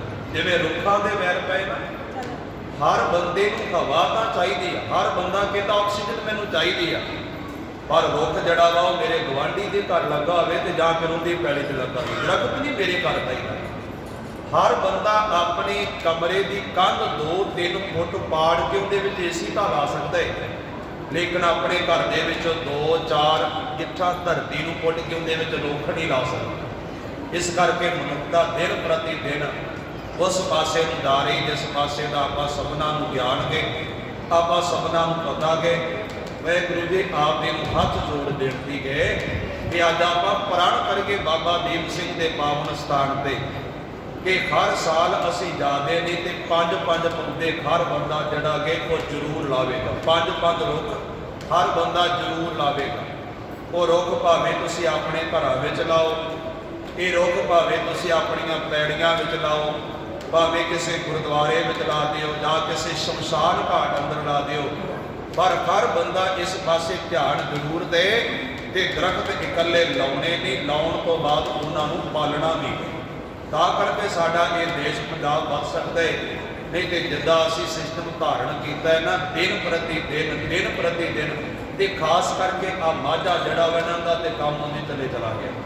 ਉਹਦਾ ਕਹਿੰਦੇ ਵੀ ਮਾਝੇ ਨੇ ਮਝੈਲ ਨੇ, ਪਰ ਅਸੀਂ ਹੁਣ ਥੋੜੇ ਦਿਨ ਹੋ ਗਏ ਇੱਧਰ ਲੁਧਿਆਣਾ ਇੱਧਰਲੇ ਪਾਸੇ ਗੁਰਦੁਆਰਾ ਆਲਮਗੀਰ ਸਾਹਿਬ, ਇਸ ਤੋਂ ਅੱਗੇ ਗੁਰਦੁਆਰਾ ਰਾੜਾ ਸਾਹਿਬ ਬਣੇ। ਮੈਂ ਉੱਥੇ ਜਾ ਕੇ ਵੇਖਿਆ ਵੀ ਆਪਣੇ ਨਾਲੋਂ ਕਿਤੇ ਉਹ ਇਲਾਕਾ ਠੰਡਾ, ਕਿਉਂਕਿ ਗਏ ਉਹ ਵੀ ਪੰਜਾਬ ਪਰ ਉੱਥੇ ਦਰਖਤ ਜ਼ਿਆਦੇ ਤੇ ਸਾਡੇ ਵਾਲੇ ਤਾਂ ਨਾ ਸੜਕ ਤੇ ਰਹਿਣ ਦਿੰਦੇ, ਨਾ ਨਹਿਰ ਤੇ ਰਹਿਣ ਦਿੰਦੇ, ਨਾ ਪੈਲੀ ਤੇ ਰਹਿਣ ਦਿੰਦੇ ਆ। ਫਿਰ ਕਿਤੇ ਬਿਮਾਰੀਆਂ ਪੈਦਾ ਹੋ ਗਈਆਂ ਨੇ। ਖਾਲਸਾ ਜੀ ਇਹ ਵੀ ਧਿਆਨ ਦਿਓ ਜੋ ਗੱਲਾਂ ਨੇ, ਇਹ ਅਸੀਂ ਤਾਂ ਬੇਨਤੀਆਂ ਕਰ ਰਹੇ ਹਾਂ ਵੀ ਕੋਈ ਇੱਕ ਪ੍ਰਚਾਰਕ ਸ਼੍ਰੇਣੀ ਰਹਿ ਗਈ ਜਿਹੜੀ ਕੌਮ ਨੂੰ ਜਗਾ ਸਕਦੀ ਆ। ਜਿਹੜੇ ਬੰਦੇ ਹਜ਼ਾਰਾਂ ਰੁਪਈਆ ਤਨਖਾਹ ਇਸ ਕੰਮ ਦੇ ਸਰਕਾਰ ਕੋਲੋਂ ਲੈਂਦੇ ਉਹ ਤੇ ਨਾ ਚੁਕਾਉਂਦੇ ਤੇ ਨਾ ਕੰਮ ਕਰਦੇ, ਆਪਦੀ ਬੈਠੇ ਹੋ। ਇਸ ਕਰਕੇ ਤੁਹਾਨੂੰ ਬੇਨਤੀ ਕੀਤੀ ਥੋੜਾ ਜਿਹਾ ਧਿਆਨ ਦਿਓ ਇਹਨਾਂ ਚੀਜ਼ਾਂ ਵੱਲ। ਭਾਈ ਸਾਹਿਬ ਦਾ ਬੜਾ ਪਿਆਰਾ ਬਚਨ ਗਏ ਕਿ ਸ੍ਰੀ ਗੁਰੂ ਹਰਿਰਾਏ ਸਾਹਿਬ ਸੱਚੇ ਪਾਤਸ਼ਾਹ ਜੀ ਨੇ ਬੜੇ ਪਿਆਰ ਦੇ ਨਾਲ ਗੁਰਸੰਗਤ ਦੇ ਆਪਣੇ ਸਿੱਖਾਂ ਨੂੰ ਭੇਟ ਕਰ ਸਭਨਾ ਬਾਗਾਂ ਦੇ ਵਿੱਚੋਂ ਬੜੇ ਕੀਮਤੀ ਫੁੱਲ ਮੰਗਾਏ। ਮਹਾਰਾਜ ਸੱਚੇ ਪਾਤਸ਼ਾਹ ਜੀ ਨੇ ਬੜੇ ਅਦਬ ਦੇ ਨਾਲ ਫੁੱਲ ਮੰਗਾਉਣਾ ਕੀਤੇ ਗਾਨਾ ਤੇ ਗੁਰੂ ਹਰਿਰਾਏ ਸਾਹਿਬ ਸੱਚੇ ਪਾਤਸ਼ਾਹ ਜੀ ਦੇ ਹੁਕਮ ਦੇ ਨਾਲ ਨਾ ਗੁਰਸੰਗਤ ਦੀ ਜਿਹੜੇ ਫੁੱਲ ਲੈਣ ਵਾਸਤੇ ਗੁਰਸਿੱਖ ਗਏ ਸਨ, ਉਹ ਬੜੀਆਂ ਕੀਮਤੀ ਮਾਲਾ ਬਣਾ ਕੇ ਲੈ, ਬਹੁਤ ਕੀਮਤੀ ਤੇ ਵੱਡੀਆਂ ਮਹਾਰਾਜ ਸੱਚੇ ਪਾਤਸ਼ਾਹ ਜੀ ਦੇ ਹੁਕਮ ਦੇ ਨਾਲ ਮਾਲਾ ਬਣਾ ਕੇ ਜਾਂਦੀਆਂ ਗੰਜਾਂ ਗਾਣਾ। ਤੇ ਜਿਸ ਵੇਲੇ ਉਹ ਮਾਲਾ ਗੁਰੂ ਹਰਿਰਾਏ ਸਾਹਿਬ ਜੀ ਦੇ ਪਾਵਨ ਚਰਨਾਂ ਵਿੱਚ ਆ ਗਈਆਂ, ਸ੍ਰੀ ਗੁਰੂ ਹਰਗੋਬਿੰਦ ਸਾਹਿਬ ਸੱਚੇ ਪਾਤਸ਼ਾਹ ਵਾਸਤੇ ਜਿਹੜਾ ਬਿਮਾਰ ਮਹਾਰਾਜ ਜੀ ਦੇ ਵਾਸਤੇ ਤਿਆਰ ਕੀਤਾ ਸੀ, ਗੁਰਸੰਗਤ ਦੀ ਇਹ ਬਿਮਾਰ ਨੇ ਗੁਰੂ ਹਰਿਰਾਏ ਸਾਹਿਬ ਜੀ ਦੇ ਕੋਲ ਆ ਗਿਆ ਕਿ ਜੀ ਸਤਿਗੁਰੂ ਮਹਾਰਾਜ ਸੱਚੇ ਪਾਤਸ਼ਾਹ ਜੀ ਨੇ ਹੁਕਮ ਕਰਕੇ ਇਹ ਸਭ ਫੁੱਲਾਂ ਦੀਆਂ ਮਾਲਾ ਜਿਹੜੀਆਂ ਸਨ ਉਸ ਬਬਾਨ ਦੇ ਨਾਲ ਲਟਕਾ ਦਿੱਤੀਆਂ, ਕੁਝ ਅੰਦਰ ਤੇ ਕੁਝ ਬਾਹਰ। ਸਭ ਫੁੱਲਾਂ ਦੀਆਂ ਮਾਲਾ ਜਿਹੜੀਆਂ ਨੇ ਉਸ ਬਬਾਨ ਦੇ ਨਾਲ ਗਏ ਗੁਰੂ ਜੀ ਲਟਕਾ ਦਿੱਤੀਆਂ ਗੰਜਾ ਕਰਨਾ। ਇੱਥੋਂ ਤੱਕ ਤੁਸੀਂ ਮੰਨ ਲਓ ਵੀ ਮਹਾਰਾਜ ਨੇ ਹੁਕਮ ਕਰਕੇ ਇੰਨੇ ਕੋ ਫੁੱਲਾਂ ਦੀਆਂ ਮਾਲਾ ਜਿਹੜੀਆਂ ਸਨ ਉਸ ਬਬਾਨ ਦੇ ਉੱਪਰ ਪਾ ਦਿੱਤੀਆਂ ਗਈਆਂ ਕਿ ਗੁਰਸੰਗਤ ਦੀ ਇਹ ਬਬਾਨ ਜਿਹੜਾ ਕਿ ਇਹਨੂੰ ਫੁੱਲਾਂ ਨੇ ਮੰਨ ਲਓ ਢੱਕ ਲਿਆ। ਸਾਰੇ ਦਾ ਸਾਰਾ ਬਬਾਨ ਜਿਹੜਾ ਕਿ ਇਹਨੂੰ ਫੁੱਲਾਂ ਨੇ ਢੱਕ ਲੈਣਾ ਕੀਤਾ ਕਿ ਜੀ ਤੇ ਗੁਰਸੰਗਤ ਦੀ ਚਾਰੇ ਪਾਸਿਆਂ ਤੋਂ ਬੜੀਆਂ ਸੁਗੰਧੀਆਂ ਪੈਦਾ ਹੋ ਗਈਆਂ, ਬੜੇ ਕੀਮਤੀ ਫੁੱਲ ਲਾਏ ਹੋਏ ਸਨ। ਇਸ ਕਰਕੇ ਚਾਰੇ ਪਾਸਿਆਂ ਤੋਂ ਬਹੁਤ ਜ਼ਿਆਦੀਆਂ ਸੁਗੰਧੀਆਂ ਪੈਦਾ ਹੋ ਗਈਆਂ ਕਰਨ। ਸਤਿਗੁਰੂ ਹਰਗੋਬਿੰਦ ਸਾਹਿਬ ਸੱਚੇ ਪਾਤਸ਼ਾਹ ਜੀ ਦੇ ਹੁਕਮ ਦੇ ਨਾਲ ਜਿਹੜੇ ਗੁਰੂ ਘਰ ਦੇ ਕੀਰਤਨੀਏ ਸਿੱਖ ਸਨ ਉਹ ਬਾਣੀ ਦਾ ਕੀਰਤਨ ਕਰਨ ਲੱਗ ਪਏ, ਰਬਾਬੀ। ਅਸਲ ਵਿੱਚ ਸਾਡੇ ਗੁਰੂ ਨਾਨਕ ਦੇ ਘਰ ਦਾ ਜਿਹੜਾ ਪੁਰਾਤਨ ਸਾਜ਼ ਆ ਨਾ ਉਹ ਹੈ ਕਿ ਰਬਾਬ। ਮਹਾਰਾਜ ਨੇ ਰਬਾਬ ਨਾਲ ਕੀਰਤਨ ਕੀਤਾ। ਇਹ ਹਰਮੋਨੀਅਮ ਜਿਹੜਾ ਕਿ ਇਹ ਵੀ ਪੱਛਮ ਦੀ ਦੇਣ। ਮਹਾਰਾਜ ਸੱਚੇ ਪਾਤਸ਼ਾਹ ਜੀ ਦੇ ਘਰ ਦਾ ਪੁਰਾਤਨ ਸਾਜ਼ ਜਿਹੜਾ ਕਿ ਉਹ ਰਬਾਬ ਗਏ। ਭਾਈ ਸਾਹਿਬ ਭਾਈ ਮਰਦਾਨਾ ਸਾਹਿਬ ਜੀ ਨੇ ਰਬਾਬ ਨਾਲ ਹੀ ਕੀਰਤਨ ਕੀਤਾ। ਪਰ ਇਹ ਹਰਮੋਨੀਅਮ ਸਿੱਖ ਜਗਤ ਅੰਦਰ ਕਦੋਂ ਆਇਆ ਤੇ ਸਿੱਖਾਂ ਦੇ ਸਭ ਤੋਂ ਸਰਮੌਰ ਸਥਾਨ ਸ੍ਰੀ ਦਰਬਾਰ ਸਾਹਿਬ ਅੰਦਰ ਕਦੋਂ ਚਲਾ ਗਿਆ ਦੇ ਬਾਰੇ ਕੁਝ ਪਤਾ ਨਹੀਂ ਲੱਗਦਾ। ਪਰ ਪੁੰਜ ਕਹੇ ਇਹ ਪੱਛਮ ਦੀ ਦੇਣ। ਸ੍ਰੀ ਗੁਰੂ ਮਹਾਰਾਜ ਜੀ ਦੇ ਹੁਕਮ ਦੇ ਨਾਲ ਗੁਰੂ ਘਰ ਦੇ ਰਬਾਬੀ ਸਿੱਖ ਜਿਹੜੇ ਆ ਉਹ ਬਾਣੀ ਦਾ ਕੀਰਤਨ ਗਾਇਨ ਕਰ ਸਕਦੇ, ਬੜੇ ਪਿਆਰ ਦੇ ਨਾਲ ਗੁਰਬਾਣੀ ਦਾ ਕੀਰਤਨ ਗਾਇਨ ਕਰ ਲਗੇ ਗਾਣਾ। ਔਰ ਮਹਾਰਾਜ ਸੱਚੇ ਪਾਤਸ਼ਾਹ ਜੀ ਦੇ ਹੁਕਮ ਦੇ ਨਾਲ ਗੁਰਸੰਗਤ ਦੀ ਮਾਰੂ ਰਾਗ ਗਾ ਰਹੇ। ਗੁਰਬਾਣੀ ਦੇ ਵਿੱਚ ਮਾਰੂ ਰਾਗ ਜਿਹੜਾ ਕਿ ਵਿਦਵਾਨ ਕਹਿੰਦੇ ਕਿ ਇਹ 25ਵੀਂ ਨੰਬਰ ਥਾਂ ਤੇ ਇਹਦਾ 25ਵਾਂ ਰਾਗ ਹੈ। ਮਾਰੂ ਰਾਗ ਜਿਹੜਾ ਕਿ ਇਹ ਜਾਂ ਤੇ ਗਾਇਆ ਜਾਂਦਾ ਚੰਦ ਦੇ ਵੇਲੇ, ਨਗਾਰਾ ਜਿਹੜਾ ਉਹ ਮਾਰੂ ਰਾਗ ਦੀ ਗਾਇਆ ਜਾਂਦਾ। ਉਂਝ ਗੁਸਤਾਖੀ ਦੀ ਖਿਮਾ, ਅਸੀਂ ਕੱਲ ਵੀ ਇੱਕ ਬੇਨਤੀ ਕਰ ਬੈਠੇ ਤੇ ਬੇਨਤੀ ਤੇ ਕਈ ਵਾਰੀ ਹੋ ਜਾਂਦੇ ਸਿੱਧੀ ਤੇ ਕਈ ਗੁਰਮੁਖਾਂ ਨੇ ਗੁੱਸਾ ਕਰ ਲਿਆ ਕਿਸੇ ਸਾਨੂੰ ਸੁਣਾਈ। ਪਰ ਇਹ ਗੱਲ ਸੱਚੀ ਆ ਵੀ ਮੇਰੇ ਵਰਗਾ ਚੋ ਭਰ ਬੰਦਾ ਪੜ ਲੈਂਦਾ ਪਰ ਉਹਨੂੰ ਪਤਾ ਨਹੀਂ ਹੁੰਦਾ ਕਿ ਨਗਾਰਾ ਕਿਹੜੇ ਰਾਗ 'ਚ ਕਦੋਂ ਵੱਜਣਾ। ਮਾਰੂ ਰਾਗ ਜਿਹੜਾ ਕਿ ਇਹ ਦੁਪਹਿਰ ਦੇ ਵੇਲੇ ਦਾ ਰਾਗ ਹੈ, ਜਿਵੇਂ ਸ੍ਰੀ ਰਾਗ ਵੀ ਦੁਪਹਿਰ ਦਾ ਹੈ। ਮਾਰੂ ਰਾਗ ਜਿਹੜਾ ਕਿ ਇਹ ਜਾਂ ਤੇ ਉਦੋਂ ਗਾਇਆ ਜਾਂਦਾ ਕਿ ਜਦੋਂ ਕਿ ਪੁਰਾਣੀ ਚੜ੍ਹਾਈ ਕਰਦੇ ਤੇ ਜਾਂ ਉਦੋਂ ਗਾਇਆ ਜਾਂਦਾ ਵਜਾਇਆ ਜਾਂਦਾ ਜਦੋਂ ਫੌਜਾਂ ਯੁੱਧ ਵਿੱਚ ਹੋਣ। ਨਗਾਰਾ ਉਸ ਵੇਲੇ ਇਸ ਰਾਗ ਅੰਦਰ ਵਜਾਇਆ ਜਾਂਦਾ। ਔਰ ਵਡਹੰਸ ਰਾਗ ਜਿਹੜਾ ਕਿ ਇਹ ਵੀ ਉਦੋਂ ਗਾਇਆ ਜਾਂਦਾ ਕਿ ਜਦੋਂ ਕਿ ਪੁਰਾਣੀ ਚੜ੍ਹਾਈ ਕਰਦੇ, ਇਹਦਾ ਵੀ ਸਮਾਂ ਦੁਪਹਿਰ ਦਾ ਵਕਤ ਗਾਉਂਦਾ। ਮਹਾਰਾਜ ਸੱਚੇ ਪਾਤਸ਼ਾਹ ਜੀ ਦੇ ਹੁਕਮ ਦੇ ਨਾਲ ਬੜੇ ਪਿਆਰ ਦੇ ਨਾਲ ਰਾਗੀ ਸਿੰਘ ਜਿਹੜੇ ਨੇ ਉਹ ਮਾਰੂ ਤੇ ਵਡਹੰਸ ਰਾਗ ਗਾ ਰਹੇ। ਇਹ ਦੋਏ ਰਾਗ ਗੁਰੂ ਗ੍ਰੰਥ ਸਾਹਿਬ ਜੀ ਦੀ ਪਾਵਨ ਬਾਣੀ ਅੰਦਰ ਵੀ ਦਰਜ ਨੇ। ਇਹਨਾਂ ਦੋਵਾਂ ਰਾਗਾਂ ਨੂੰ ਬੜੇ ਪਿਆਰ ਦੇ ਨਾਲ ਗੁਰ ਸੰਗਤ ਦੀ ਗਾਇਆ ਜਾ ਰਿਹਾ। ਬੜੇ ਅਦਬ ਦੇ ਨਾਲ ਰਾਗ ਗਾਏ ਜਾ ਰਹੇ ਗਾਨਾ। ਸਤਿਗੁਰੂ ਹਰਿ ਰਾਏ ਸਭ ਸੱਚੇ ਪਾਤਸ਼ਾਹ ਜੀ ਆਪਣੇ ਦਾਦਾ ਗੁਰੂ ਹਰਗੋਬਿੰਦ ਸਾਹਿਬ ਜੀ ਦੇ ਪਦ ਭੂਤਕ ਸਰੀਰ ਦੇ ਲਾਗੇ ਨੇ। ਜਾਂ ਮਹਾਰਾਜ ਸੱਚੇ ਪਾਤਸ਼ਾਹ ਗੁਰੂ ਹਰਗੋਬਿੰਦ ਸਾਹਿਬ ਜੀ ਦੇ ਮਹਿਲ ਉੱਤੇ ਆ ਕੇ ਮਾਤਾ ਨਾਨਕੀ ਜੀ ਤੇ ਇਹਨਾਂ ਦੇ ਨਾਲ ਸਨਮਾਨਯੋਗ ਮਾਤਾ ਮਰਵਾਗੀ ਜੀ, ਮਾਂ ਦਮੋਦਰੀ ਜੀ ਉਸ ਵਕਤ ਤੱਕ ਆਪਣਾ ਸਰੀਰ ਤਿਆਗ ਚੁੱਕੇ ਸਨ। ਸਨਮਾਨਯੋਗ ਮਾਤਾ ਮਰਵਾਗੀ ਜੀ ਤੇ ਮਾਤਾ ਨਾਨਕੀ ਜੀ ਬੜੇ ਪਿਆਰ ਨਾਲ ਗੁਰੂ ਹਰਗੋਬਿੰਦ ਸਾਹਿਬ ਜੀ ਦੇ ਪੰਜ ਭੂਤਕ ਸਰੀਰ ਦੇ ਲਾਗੇ ਆ ਗਏ ਗਾਨਾ। ਤੇ ਗੁਰ ਸੰਗਤ ਜੀ ਇਹਨਾਂ ਦੇ ਨਾਲ ਸ੍ਰੀ ਕੀਰਤਪੁਰ ਸਾਹਿਬ ਜੀ ਦੀ ਪਾਵਨ ਧਰਤੀ ਦੀਆਂ ਹੋਰ ਬਹੁਤ ਸਾਰੀਆਂ ਬੀਬੀਆਂ ਵੀ ਆ ਗਈਆਂ। ਇਸ ਕਰਕੇ ਮਹਾਰਾਜ ਸੱਚੇ ਪਾਤਸ਼ਾਹ ਜੀ ਉਹਨਾਂ ਦੇ ਗੁਰੂ ਨੇ। ਇਸ ਕਰਕੇ ਸੰਗਤ ਰੂਪ ਵਿੱਚ ਇਸ ਨਗਰ ਦੀਆਂ ਬਹੁਤ ਸਾਰੀਆਂ ਬੀਬੀਆਂ ਵੀ ਉੱਥੇ ਆ ਗਈਆਂ ਗਾਨਾ। ਇਹ ਸਾਰੇ ਦੀਆਂ ਸਾਰੀਆਂ ਬੀਬੀਆਂ ਸਮੇਤ ਗੁਰੂ ਹਰਗੋਬਿੰਦ ਸਾਹਿਬ ਜੀ ਦੇ ਮਹਿਲਾਂ ਦੇ ਧੰਨ ਗੁਰੂ ਹਰਗੋਬਿੰਦ ਸਾਹਿਬ ਸੱਚੇ ਪਾਤਸ਼ਾਹ ਜੀ ਦੇ ਗੁਣਾਂ ਨੂੰ ਵਰਣਨ ਕਰ ਰਹੇ। ਮਹਾਰਾਜ ਸਾਹਿਬ ਜੀ ਦੇ ਆਪ ਨੇ ਸੱਚੇ ਪਾਤਸ਼ਾਹ ਜੀ ਦੇ ਗੁਣਾਂ ਨੂੰ ਬੜੇ ਪਿਆਰ ਦੇ ਨਾਲ ਵਾਹਿਗੁਰੂ ਜੀ ਬਿਆਨ ਕੀਤਾ ਜਾ ਰਿਹਾ ਹੈ।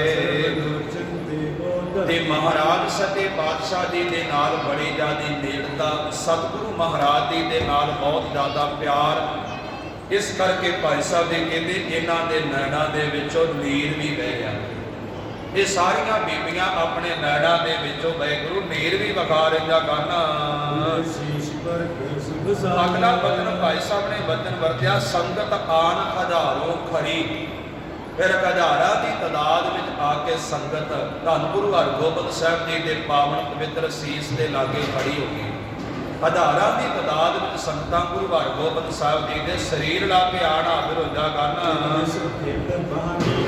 ਇੱਕ ਪਾਸਿਓਂ ਬੜੇ ਪਿਆਰ ਦੇ ਨਾਲ ਸੰਗਤਾਂ ਗੁਰੂ ਹਰਗੋਬਿੰਦ ਸਾਹਿਬ ਜੀ ਦੇ ਪਾਵਨ ਦੀਦਾਰ ਦੇ ਸਰੀਰ ਦੇ ਦੀਦਾਰ ਕਰ ਦਿੰਦੇ ਤੇ ਗੁਰ ਸੰਗਤ ਦੇ ਦੂਜੇ ਪਾਸੇ ਨਾ ਬਹੁਤ ਵੱਡੇ ਗੁਰੂ ਹਰਗੋਬਿੰਦ ਸਾਹਿਬ ਸੱਚੇ ਪਾਤਸ਼ਾਹ ਜੀ ਦੀ ਫੌਜ ਬੁਲੁੱਟੀ।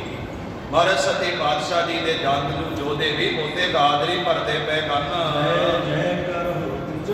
ਤੇ ਚਾਰੇ ਪਾਸੇ ਗੁਰੂ ਹਰਗੋਬਿੰਦ ਸਾਹਿਬ ਸੱਚੇ ਪਾਤਸ਼ਾਹ ਜੀ ਦੀ ਜੈ ਜੈਕਾਰ ਹੋ ਰਹੀ ਹੈ। ਮਹਾਰਾਜ ਸੱਚੇ ਪਾਤਸ਼ਾਹ ਜੀ ਦੀ ਮਹਿਮਾ ਜਿਹੜੀ ਕਿ ਉਹਨੂੰ ਚਾਰੇ ਪਾਸੇ ਗਾਇਆ ਜਾ ਰਿਹਾ ਹੈ। ਸਾਰੇ ਬੜੇ ਪਿਆਰ ਦੇ ਨਾਲ ਸਿੱਖ ਆਪਣੀ ਰਸਨਾ ਵਿੱਚੋਂ ਕਹਿੰਦੇ ਕਿ ਸ੍ਰੀ ਗੁਰੂ ਹਰਗੋਬਿੰਦ ਸਾਹਿਬ ਸੱਚੇ ਪਾਤਸ਼ਾਹ ਜੀ ਧੰਨਤਾ ਦੇ ਯੋਗ ਨੇ, ਕਿਉਂਕਿ ਜਿੰਨਾ ਚਿਰ ਮਹਾਰਾਜ ਸੱਚੇ ਪਾਤਸ਼ਾਹ ਜੀ ਸਰੀਰ ਕਰਕੇ ਹਾਜ਼ਰ ਰਹੇ, ਧੰਨ ਗੁਰੂ ਹਰਗੋਬਿੰਦ ਸਾਹਿਬ ਸੱਚੇ ਪਾਤਸ਼ਾਹ ਜੀ ਸੰਤਾਂ ਨੂੰ ਵੱਡਾ ਸੁੱਖ ਬਖਸ਼ਦੇ ਰਹੇ। ਮਹਾਰਾਜ ਸੱਚੇ ਪਾਤਸ਼ਾਹ ਜੀ ਸੰਤਾਂ ਨੂੰ ਵੱਡਾ ਸੁੱਖ ਦਿੰਦੇ ਰਹੇ ਗਾਨਾ। ਹਰ ਇੱਕ ਬੰਦਾ ਗੁਰੂ ਹਰਗੋਬਿੰਦ ਸਾਹਿਬ ਜੀ ਦੀ ਗੱਲ ਆਪਣੇ ਢੰਗ ਨਾਲ ਸੁਣਦਾ। ਕੋਈ ਕਹਿੰਦਾ ਕਿ ਮੈਨੂੰ ਮਹਾਰਾਜ ਨੇ ਆਹ ਅਸੀਸ ਦਿੱਤੀ ਤੇ ਮੇਰਾ ਫਲਾਣਾ ਕਾਰਜ ਹੋ ਗਿਆ। ਦੂਜਾ ਬੰਦਾ ਕਹਿੰਦਾ ਕਿ ਸਭ ਤੋਂ ਵੱਧ ਗੁਰੂ ਹਰਗੋਬਿੰਦ ਸਾਹਿਬ ਸੱਚੇ ਪਾਤਸ਼ਾਹ ਜੀ ਪਿਆਰ ਮੇਰੇ ਨਾਲ ਹੀ ਕਰਦੇ ਸਨ। ਇਸ ਢੰਗ ਦੇ ਨਾਲ ਸਭ ਦੁਨਿਆਵੀ ਲੋਕ ਆਪਣੀਆਂ ਆਪਣੀਆਂ ਵਿਚਾਰਾਂ ਤੇ ਗੁਰੂ ਹਰਗੋਬਿੰਦ ਸਾਹਿਬ ਜੀ ਦੇ ਪ੍ਰਤੀ ਗੱਲਾਂ ਬਾਤਾਂ ਕਰਦੇ ਪਏ ਗਾਨਾ। ਤੇ ਹਰ ਇੱਕ ਕੀਤੀ ਜਾ ਰਹੀ ਗੱਲ ਦੇ ਵਿੱਚ ਗੁਰੂ ਹਰਗੋਬਿੰਦ ਸਾਹਿਬ ਮਹਾਰਾਜ ਜੀ ਦੇ ਗੁਣੀ ਗਾਏ ਜਾ ਰਹੇ। ਹਰ ਇੱਕ ਗੱਲ ਦੇ ਅੰਦਰ ਗੁਰੂ ਹਰਗੋਬਿੰਦ ਸਾਹਿਬ ਸੱਚੇ ਪਾਤਸ਼ਾਹ ਜੀ ਦੀ ਮਹਿਮਾ ਕੀਤੀ ਜਾ ਰਹੀ ਹੈ। ਔਰ ਭਾਈ ਸਾਹਿਬ ਦਾ ਪਿਆਰਾ ਬਚਨ ਕਿ ਇਸ ਢੰਗ ਦੇ ਨਾਲ ਕਈ ਬੰਦੇ ਸੁਣ ਰਹੇ ਆ ਮਹਾਰਾਜ ਜੀ ਦੀ ਮਹਿਮਾ ਤੇ ਬੇਅੰਤ ਸੰਗਤਾਂ ਧੰਨ ਗੁਰੂ ਹਰਗੋਬਿੰਦ ਸਾਹਿਬ ਜੀ ਦੀ ਮਹਿਮਾ, ਗੁਰੂ ਹਰਗੋਬਿੰਦ ਸਾਹਿਬ ਜੀ ਦੀ ਸਲੋਤਾ ਕਰਦੀਆਂ ਪਈਆਂ ਗਾਨਾ। ਇਸ ਢੰਗ ਦੇ ਨਾਲ ਧੰਨ ਗੁਰੂ ਹਰਗੋਬਿੰਦ ਸਾਹਿਬ ਜੀ ਦਾ ਜਸ ਕੀਤਾ ਜਾ ਰਿਹਾ ਹੈ। ਸ੍ਰੀ ਗੁਰੂ ਮਹਾਰਾਜ ਸੱਚੇ ਪਾਤਸ਼ਾਹ ਜੀ ਦੀ ਵੱਡੀ ਮਹਿਮਾ ਗੁਰ ਸੰਗਤ ਦੀ ਉਹਦੇ ਕੀਤੀ ਜਾ ਰਹੀ ਹੈ। ਅਨੇਕ ਪ੍ਰਕਾਰ ਦੇ ਸੰਖ ਜਿਹੜੇ ਨੇ ਉਹਦੇ ਵਜਾਏ ਜਾ ਰਹੇ ਹਨ। ਮਹਾਰਾਜ ਸਾਹਿਬ ਜੀ ਦੇ ਪੰਜ ਭੂਤਕ ਸਰੀਰ ਦੇ ਲਾਗੇ ਗੁਰ ਸੰਗਤ ਦੀ ਬੜੇ ਪਿਆਰ ਦੇ ਨਾਲ ਸੰਖ ਜਿਹੜੇ ਨੇ ਉਹ ਵਜਾਏ ਜਾ ਰਹੇ ਗਾਨਾ। ਧਰਨ ਔਰ ਗੁਰੂ ਹਰਗੋਬਿੰਦ ਸਾਹਿਬ ਸੱਚੇ ਪਾਤਸ਼ਾਹ ਜੀ ਦੇ ਪੰਜ ਭੂਤਿਕ ਸਰੀਰ ਦੇ ਲਾਗੇ ਵਾਹਿਗੁਰੂ ਜੀ ਨਗਾਰੇ ਵੀ ਵਜਾਏ ਜਾ ਰਹੇ। ਮਹਾਰਾਜ ਜੀਆਂ ਦੇ ਪਾਵਨ ਸਰੀਰ ਦੇ ਲਾਗੇ ਬੜੇ ਪਿਆਰ ਦੇ ਨਾਲ ਮਾਰੂ ਰਾਗ ਦੇ ਵਿੱਚ ਨਗਾਰਾ ਵੀ ਵਜਾਇਆ ਜਾ ਰਿਹਾ ਹੈ। ਸੰਗਤਾਂ ਗੁਰੂ ਹਰਗੋਬਿੰਦ ਸਾਹਿਬ ਜੀ ਦੇ ਪੰਜ ਭੂਤਿਕ ਸਰੀਰ ਦੇ ਉੱਪਰ ਫੁੱਲਾਂ ਦੀ ਵਰਖਾ ਕਰ ਰਹੇ ਨੇ। ਬੜੇ ਪਿਆਰ ਦੇ ਨਾਲ ਮਹਾਰਾਜ ਜੀ ਦੇ ਪਾਵਨ ਸਰੀਰ ਦੇ ਫੁੱਲਾਂ ਦੀ ਵਰਖਾ ਕੀਤੀ ਜਾ ਰਹੀ ਹੈ। ਤੇ ਹਰ ਇੱਕ ਗੁਰਸਿੱਖ ਪਿਆਰਾ ਜਿਹੜਾ ਧੰਨ ਗੁਰੂ ਹਰਗੋਬਿੰਦ ਸਾਹਿਬ ਜੀ ਦੇ ਸਰੀਰ ਦੇ ਲਾਗੇ ਹੋ ਕੇ ਨਮਸਕਾਰ ਕਰ, ਇਹਨੂੰ ਫਿਰ ਸਮਝਣਾ। ਕਈ ਨਾ ਇਹਨੂੰ ਇਸ ਢੰਗ ਨਾਲ ਲੈ ਜਾਂਦੇ ਆ ਕਿ ਜਦੋਂ ਮਹਾਰਾਜ ਨੇ ਸਰੀਰ ਤਿਆਗਿਆ ਤੇ ਉਦੋਂ ਸੰਗਤਾਂ ਨੇ ਉਹਨਾਂ ਦੇ ਚਰਨਾਂ ਦੇ ਮੱਥਾ ਟੇਕਿਆ ਹੀ ਹੈ ਨਾ, ਤੇ ਜੇ ਕੋਈ ਹੋਰ ਬੰਦਾ ਚੜ੍ਹਾਈ ਕਰਦੇ ਫਿਰ ਉਹਦੇ ਚਰਨਾਂ ਤੇ ਵੀ ਟੇਕਣਾ ਚਾਹੀਦਾ। ਨਹੀਂ ਪਰ ਸੰਗਤ ਜੀ, ਗੁਰੂ ਦੇ ਵਿੱਚ ਤੇ ਆਮ ਬੰਦੇ ਦੇ ਅੰਦਰ ਜ਼ਮੀਨ ਅਸਮਾਨ ਤੋਂ ਵੀ ਵੱਧ ਦਾ ਫਰਕ। ਇਹ ਤੇ ਚਲੋ ਆਪਾਂ ਕਹਿੰਦੇ ਨੇ ਜ਼ਮੀਨ ਅਸਮਾਨ ਦੇ ਨਾਲ ਫਰਕ, ਇਸ ਤੋਂ ਵੀ ਵੱਧ ਫਰਕ। ਇੱਕ ਵਾਰੀ ਸਾਡੇ ਉਸਤਾਦ ਮਹਾਂਪੁਰਖਾਂ ਕੋਲ ਇੱਕ ਬੰਦਾ ਆਇਆ, ਚਲੋ ਗੱਲ ਥੋੜੀ ਜਿਹੀ ਵੱਖਰੀ ਗਏ। ਉਹਨੇ ਨਾ ਰੱਖੜੀ ਬੰਨੀ ਹੋਈ ਸੀ ਗੁੱਟ ਤੇ ਮਹਾਂਪੁਰਖਾਂ ਦਾ ਸੁਭਾਅ ਹੈ ਕਿ ਜੇ ਕੋਈ ਗੁਰਮਤਿ ਦੇ ਵਿਰੋਧ ਗੱਲ ਵੇਖਣ ਉਹਨਾਂ ਕਈ ਜਣੀਆਂ ਭਾਵਾਂ ਅਗਲੇ ਨੂੰ ਬੁਰਾ ਲੱਗੇ ਤੇ ਲੱਗ ਜਾਏ। ਮੈਂ ਕਹਿ ਦਿੱਤਾ ਕਿ ਤੂੰ ਰੱਖੜੀ ਬੰਨੀ ਹੈ, ਤੇ ਉਹਨੇ ਉਸੇ ਵੇਲੇ ਜਵਾਬ ਦਿੱਤਾ ਤੇ ਨਾਂ ਲਿਆ ਬਾਬਾ ਅਵਤਾਰ ਸਿੰਘ ਮਹਾਂਪੁਰਖ ਸੁਰ ਸਿੰਘ ਵਾਲੇ। ਕਹਿ ਲੱਗੇ ਉਹਨਾਂ ਦੀ ਬੰਦੀ ਹੈ, ਤੇ ਮਹਾਂਪੁਰਖਾਂ ਨੇ ਉਹ ਜਵਾਬ ਦੇ ਕੇ ਕਿ ਉਹਨਾਂ ਦੇ 3 ਫੁੱਟੀ ਕਿਰਪਾਨ ਵੀ ਪਾਈ, ਉਹਨਾਂ ਤੇ ਚੋੜਾ ਵੀ ਪਾਇਆ, ਉਹਨਾਂ ਤੇ ਦਮਾਲਾ ਵੀ ਸਜਾਇਆ, ਤੇ ਫਿਰ ਤੇਰੀ ਕਿਰਪਾਨ ਕਿਤੇ। ਉਹਨਾਂ ਦਾ ਕਹਿਣ ਦਾ ਭਾਵ ਸੀ ਜੇ ਰੀਸ ਕਰਨੀ ਹੈ ਤੇ ਫਿਰ ਪੂਰੀ ਕਰ, ਬਾਣਾ ਵੀ ਧਾਰਨ ਕਰ। ਇਕੱਲੀ ਇਹ ਗੱਲ ਕਹੀ ਜਾਵੇ ਕਿ ਉਹਨਾਂ ਵੀ ਬੰਦੀ ਤੇ ਮੈਂ ਵੀ ਮੰਨ ਲਈ। ਭਾਈ ਸਾਹਿਬ ਦਾ ਬੜਾ ਪਿਆਰਾ ਬਚਨ ਕਿ ਸਤਿਗੁਰੂ ਹਰਗੋਬਿੰਦ ਸਾਹਿਬ ਮਹਾਰਾਜ ਦੇ ਪਾਵਨ ਕਰਨਾ ਤੇ ਸਿੱਖ ਸੰਗਤਾਂ ਨਮਸਕਾਰਾਂ ਕਰ ਰਹੀਆਂ, ਪਰ ਇਹ ਚੇਤਾ ਰੱਖੋ ਗੁਰੂ ਦੇ ਚਰਨਾਂ ਤੇ ਨਮਸਕਾਰ ਕਰਨੀ ਤੇ ਬੰਦੇ ਦੇ ਮੱਥਾ ਟੇਕਣਾ ਇਹ ਬਹੁਤ ਜ਼ਿਆਦਾ ਅੰਤਰ ਹੈ ਜੀ। ਇੰਨਾ ਅੰਤਰ ਕਿ ਅਸੀਂ ਇਹਨੂੰ ਬਿਆਨ ਨਹੀਂ ਕਰ ਸਕਦੇ। ਗੁਰੂ ਗੁਰੂ ਗਏ, ਬੰਦਾ ਬੰਦਾ। ਸ੍ਰੀ ਗੁਰੂ ਮਹਾਰਾਜ ਜੀ ਦੇ ਪਾਵਨ ਚਰਨਾਂ ਉੱਪਰ ਸੰਗਤ ਬੜੇ ਪਿਆਰ ਨਾਲ ਨਮਸਕਾਰਾਂ ਕਰਦੇ ਪਏ ਗਏ ਜੀ। ਸਤਿਗੁਰੂ ਹਰਗੋਬਿੰਦ ਸਾਹਿਬ ਸੱਚੇ ਪਾਤਸ਼ਾਹ ਜੀ ਦੇ ਪਾਵਨ ਸਰੀਰ ਦੇ ਲਾਗੇ ਉਸ ਵੇਲੇ ਵਾਹਿਗੁਰੂ ਬਹੁਤ ਜ਼ਿਆਦਾ ਭੀੜ ਹੋ ਗਈ। ਮਹਾਰਾਜ ਜੀਆਂ ਦੇ ਪਾਵਨ ਤਨ ਦੇ ਲਾਗੇ ਬਹੁਤ ਜ਼ਿਆਦਾ ਭੀੜ ਹੋ ਚੁੱਕੀ ਹੈ ਜੀ। ਇੰਨੀ ਭੀੜ ਹੋ ਗਈ ਕਿ ਸੰਗਤਾਂ ਗੁਰੂ ਹਰਗੋਬਿੰਦ ਸਾਹਿਬ ਦੇ ਚਰਨਾਂ ਵਿੱਚ ਨਮਸਕਾਰਾਂ ਕਰ ਕਰਕੇ ਨਾ ਪਿੱਛੇ ਦੂਰ ਜਾ ਕੇ ਖਲੋ ਰਹੀਆਂ ਨੇ। ਲਾਗੇ ਮਹਾਰਾਜ ਜੀ ਦੇ ਤਨ ਦੇ ਜਗ੍ਹਾ ਨਹੀਂ ਰਹਿ ਗਈ, ਇਸ ਕਰਕੇ ਦੂਰੋਂ ਸੰਗਤਾਂ ਨੇ ਹੱਥ ਜੋੜੇ ਤੇ ਕਈ ਸੰਗਤਾਂ ਦੂਰੇ ਗੁਰੂ ਮਹਾਰਾਜ ਦੇ ਪਾਵਨ ਚਰਨਾਂ ਤੇ ਸੀਸ ਝੁਕਾਉਂਦੀਆਂ ਪਈਆਂ ਹਨ। ਹੁਣ ਅਖੀਰ ਗੁਰੂ ਹਰਗੋਬਿੰਦ ਸਾਹਿਬ ਸੱਚੇ ਪਾਤਸ਼ਾਹ ਜੀ ਦੇ ਪਾਵਨ ਸਰੀਰ ਦਾ ਇਸ਼ਨਾਨ ਪਾਨ ਕਰਾ ਕੇ ਨਵੇਂ ਵਸਤਰ ਪਵਾ ਕੇ ਇਸੇ ਪ੍ਰਕਾਰ ਗੁਰ ਸੰਗਤ ਜੀ ਵਿਵਾਨ ਤਿਆਰ ਕੀਤਾ ਤੇ ਮਹਾਰਾਜ ਜੀ ਦੇ ਪੰਜ ਭੂਤਿਕ ਸਰੀਰ ਨੂੰ ਵਿਵਾਨ ਵਿੱਚ ਰੱਖ ਦਿੱਤਾ ਗਿਆ। ਗੁਰੂ ਹਰਗੋਬਿੰਦ ਸਾਹਿਬ ਜੀ ਦੇ ਸਰੀਰ ਤੇ ਜਦੋਂ ਵਿਵਾਨ ਨੂੰ ਰੱਖ ਦਿੱਤਾ ਗਿਆ ਉਸ ਵੇਲੇ ਸਨਮਾਨਯੋਗ ਬਾਬਾ ਸੂਰਜਮਲ ਜੀ ਗੁਰੂ ਹਰਗੋਬਿੰਦ ਸਾਹਿਬ ਦੇ ਪੁੱਤਰ ਨੇ। ਸਨਮਾਨਯੋਗ ਸਤਿਗੁਰੂ ਸ੍ਰੀ ਗੁਰੂ ਤੇਗ ਬਹਾਦਰ ਮਹਾਰਾਜ ਜਿਨ੍ਹਾਂ ਦਾ ਅਸੀਂ 400 ਸਾਲਾ ਸ਼ਤਾਬਦੀ ਪੁਰਖ ਮਨਾ ਰਹੇ, ਇਹ ਵੀ ਗੁਰੂ ਹਰਗੋਬਿੰਦ ਸਾਹਿਬ ਦੇ ਪੁੱਤਰ ਨੇ। ਬੜੇ ਪਿਆਰ ਦੇ ਨਾਲ ਬਾਬਾ ਸੂਰਜਮਲ ਜੀ ਤੇ ਸਨਮਾਨਯੋਗ ਸਤਿਗੁਰੂ ਸ੍ਰੀ ਗੁਰੂ ਤੇਗ ਬਹਾਦਰ ਸੱਚੇ ਪਾਤਸ਼ਾਹ ਜੀ। ਔਰ ਉਸ ਤੋਂ ਅੱਗੇ ਜਾ ਕੇ ਸਨਮਾਨਯੋਗ ਭਾਈ ਜੋਧ ਰਾਏ ਜੀ ਇਸ ਗੁਰਮੁਖ ਪਿਆਰੇ ਦਾ ਨਗਰ ਹੈ ਕਾਂਗੜਪੁਰ। ਯਾਦ ਰੱਖਣਾ ਕਾਂਗੜ ਪਿੰਡ ਵੱਖਰਾ ਗੇ ਤੇ ਦੀਨਾ ਪਿੰਡ ਵੱਖਰਾ। ਦੀਨੇ ਪਿੰਡ ਦਾ ਨਾਮ ਦੀਨਾ ਗੇ, ਕਾਂਗੜ ਪਿੰਡ ਦਾ ਨਾਮ ਕਾਂਗੜਪੁਰ ਗੇ। ਹੁਣ ਅਸੀਂ ਅੱਜ ਕੱਲ੍ਹ ਉਹਨਾਂ ਨੂੰ ਦੀਨਾ ਨਗਰੀ ਕਹਿੰਦੇ ਨੇ। ਇਹ ਵਾਹਿਗੁਰੂ ਦੀਨਾ ਕਾਂਗੜ ਕਹਿੰਦੇ ਨੇ। ਦੀਨਾ ਕਾਂਗੜ ਕਿਹਾ ਜਾਂਦਾ, ਉਹ ਕਾਂਗੜਪੁਰ ਵੱਖਰਾ ਗੇ, ਦੀਨਾ ਵੱਖਰਾ ਗੇ। ਭਾਈ ਜੋਧ ਜਿਹੜਾ ਕਿ ਇਹਦਾ ਨਗਰ ਕੇ ਕਾਂਗੜਪੁਰ। ਸਨਮਾਨਯੋਗ ਭਾਈ ਜੋਧ ਰਾਏ ਗੁਰੂ ਹਰਗੋਬਿੰਦ ਸਾਹਿਬ ਜੀ ਦੇ ਉਸ ਤਨ ਦੇ ਲਾਗੇ ਹੋ ਗਏ ਵਿਵਾਨ ਦੇ ਲਾਗੇ, ਤੇ ਬਾਬਾ ਬੁੱਢਾ ਸਾਹਿਬ ਜੀ ਦੇ ਸੁਪੁੱਤਰ ਸਨਮਾਨਯੋਗ ਭਾਈ ਭਾਨਾ ਜੀ ਵਿਵਾਨ ਦੇ ਲਾਗੇ। ਚਾਰ ਗੁਰਮੁਖ ਪਿਆਰੇ ਬਾਬਾ ਸੂਰਜਮਲ, ਗੁਰੂ ਤੇਗ ਬਹਾਦਰ ਸਾਹਿਬ ਜੀ, ਭਾਈ ਭਾਨਾ ਸਾਹਿਬ ਜੀ ਤੇ ਬਾਬਾ ਸੂਰਜਮਲ, ਇਹ ਚਾਰੋਂ ਗੁਰਮੁਖ ਪਿਆਰੇ ਸ੍ਰੀ ਗੁਰੂ ਹਰਗੋਬਿੰਦ ਸਾਹਿਬ ਸੱਚੇ ਪਾਤਸ਼ਾਹ ਜੀ ਦੇ ਉਸ ਵਿਵਾਨ ਦੇ ਲਾਗੇ ਚਲੇ ਗਏ ਹਨ। ਔਰ ਗੁਰ ਸੰਗਤ ਦੀ ਇਹਨਾਂ ਦੇ ਨਾਲ ਹੋਰ ਬਹੁਤ ਜ਼ਿਆਦਾ ਮਸੰਦ ਜਿਹੜੇ ਗੁਰੂ ਘਰ ਦੇ ਮੁਖੀ ਗੁਰਮੁਖ ਪਿਆਰੇ ਸਨ, ਇਹ ਵੀ ਮਹਾਰਾਜ ਜੀ ਦੇ ਉਸ ਵਿਵਾਨ ਦੇ ਲਾਗੇ ਚਲੇ ਗਏ ਹਨ। ਇਹਨਾਂ ਸਭਨਾ ਗੁਰਸਿੱਖਾਂ ਨੇ ਵਾਹਿਗੁਰੂ ਜੀ ਆਪਣੇ ਮੋਢਿਆਂ ਦੇ ਉੱਪਰ ਮਹਾਰਾਜ ਜੀ ਦਾ ਪਾਵਨ ਵਿਵਾਨ ਚੁੱਕਣਾ ਕੀਤਾ। ਚਾਰ ਗੁਰਮੁਖਾਂ ਨੇ, ਬਾਬਾ ਸੂਰਜਮਲ ਜੀ, ਗੁਰੂ ਤੇਗ ਬਹਾਦਰ ਜੀ, ਭਾਈ ਭਾਨਾ ਜੀ, ਭਾਈ ਚੋਧ ਜੀ। ਇਹਨਾਂ ਨੇ ਗੁਰੂ ਹਰਗੋਬਿੰਦ ਸਾਹਿਬ ਜੀ ਦੇ ਉਸ ਦੀਵਾਨ ਨੂੰ ਵਾਹਿਗੁਰੂ ਜੀ ਆਪਣੇ ਮੋਢਿਆਂ ਤੇ ਚੁੱਕਣਾ ਕੀਤਾ ਕਿ ਜੀ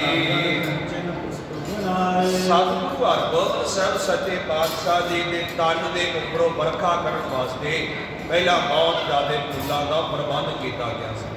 ਬਹੁਤ ਸਾਰੇ ਫੁੱਲ ਜਿਹੜੇ ਨੇ ਉੱਥੇ ਲਿਆਏ ਗਏ ਗਾਨਾ। ਇਸ ਕਰਕੇ ਮਹਾਰਾਜ ਗੁਰੂ ਹਰਿਰਾਏ ਸਾਹਿਬ ਜੀ ਦੇ ਹੁਕਮ ਦੇ ਨਾਲ ਮਹਾਰਾਜ ਨੇ ਆਖਿਆ ਕਿਸੇ ਬਰਲਾਪ ਨਹੀਂ ਕਰਨਾ। ਸ੍ਰੀ ਗੁਰੂ ਹਰਗੋਬਿੰਦ ਸਾਹਿਬ ਜੀ ਦੇ ਸਰੀਰ ਉੱਪਰ ਫੁੱਲਾਂ ਦੀ ਵਰਖਾ ਕੀਤੀ ਜਾ ਰਹੀ। ਮਹਾਰਾਜ ਜੀ ਦੇ ਪੰਜ ਭੂਤਿਕ ਤਨ ਦੇ ਉੱਪਰ ਵਾਹਿਗੁਰੂ ਫੁੱਲਾਂ ਦੀ ਵਰਖਾ ਕੀਤੀ ਜਾ ਰਹੀ ਹੈ। ਧੰਨ ਗੁਰੂ ਹਰਿਰਾਏ ਸਾਹਿਬ ਸੱਚੇ ਪਾਤਸ਼ਾਹ ਜੀ ਨੇ ਆਪਣੇ ਹੱਥ ਵਿੱਚ ਚੌਰ ਸਾਹਿਬ ਫੜਿਆ ਹੋਇਆ। ਮਹਾਰਾਜ ਸੱਚੇ ਪਾਤਸ਼ਾਹ ਜੀ ਨੇ ਆਪਣੇ ਹੱਥ ਵਿੱਚ ਵਾਹਿਗੁਰੂ ਜੀ ਚੌਰ ਸਾਹਿਬ ਫੜਿਆ ਗਿਆ ਜੀ। ਤੇ ਬੜੇ ਆਨੰਦ ਦੇ ਨਾਲ ਨਾ ਗੁਰੂ ਹਰਿਰਾਏ ਸਾਹਿਬ ਜੀ ਸਤਿਗੁਰੂ ਸ੍ਰੀ ਗੁਰੂ ਹਰਗੋਬਿੰਦ ਸਾਹਿਬ ਜੀ ਦੇ ਪਾਵਨ ਸਰੀਰ ਦੇ ਉੱਪਰ ਚੌਰ ਸਾਹਿਬ ਝੁਲਾ ਰਹੇ।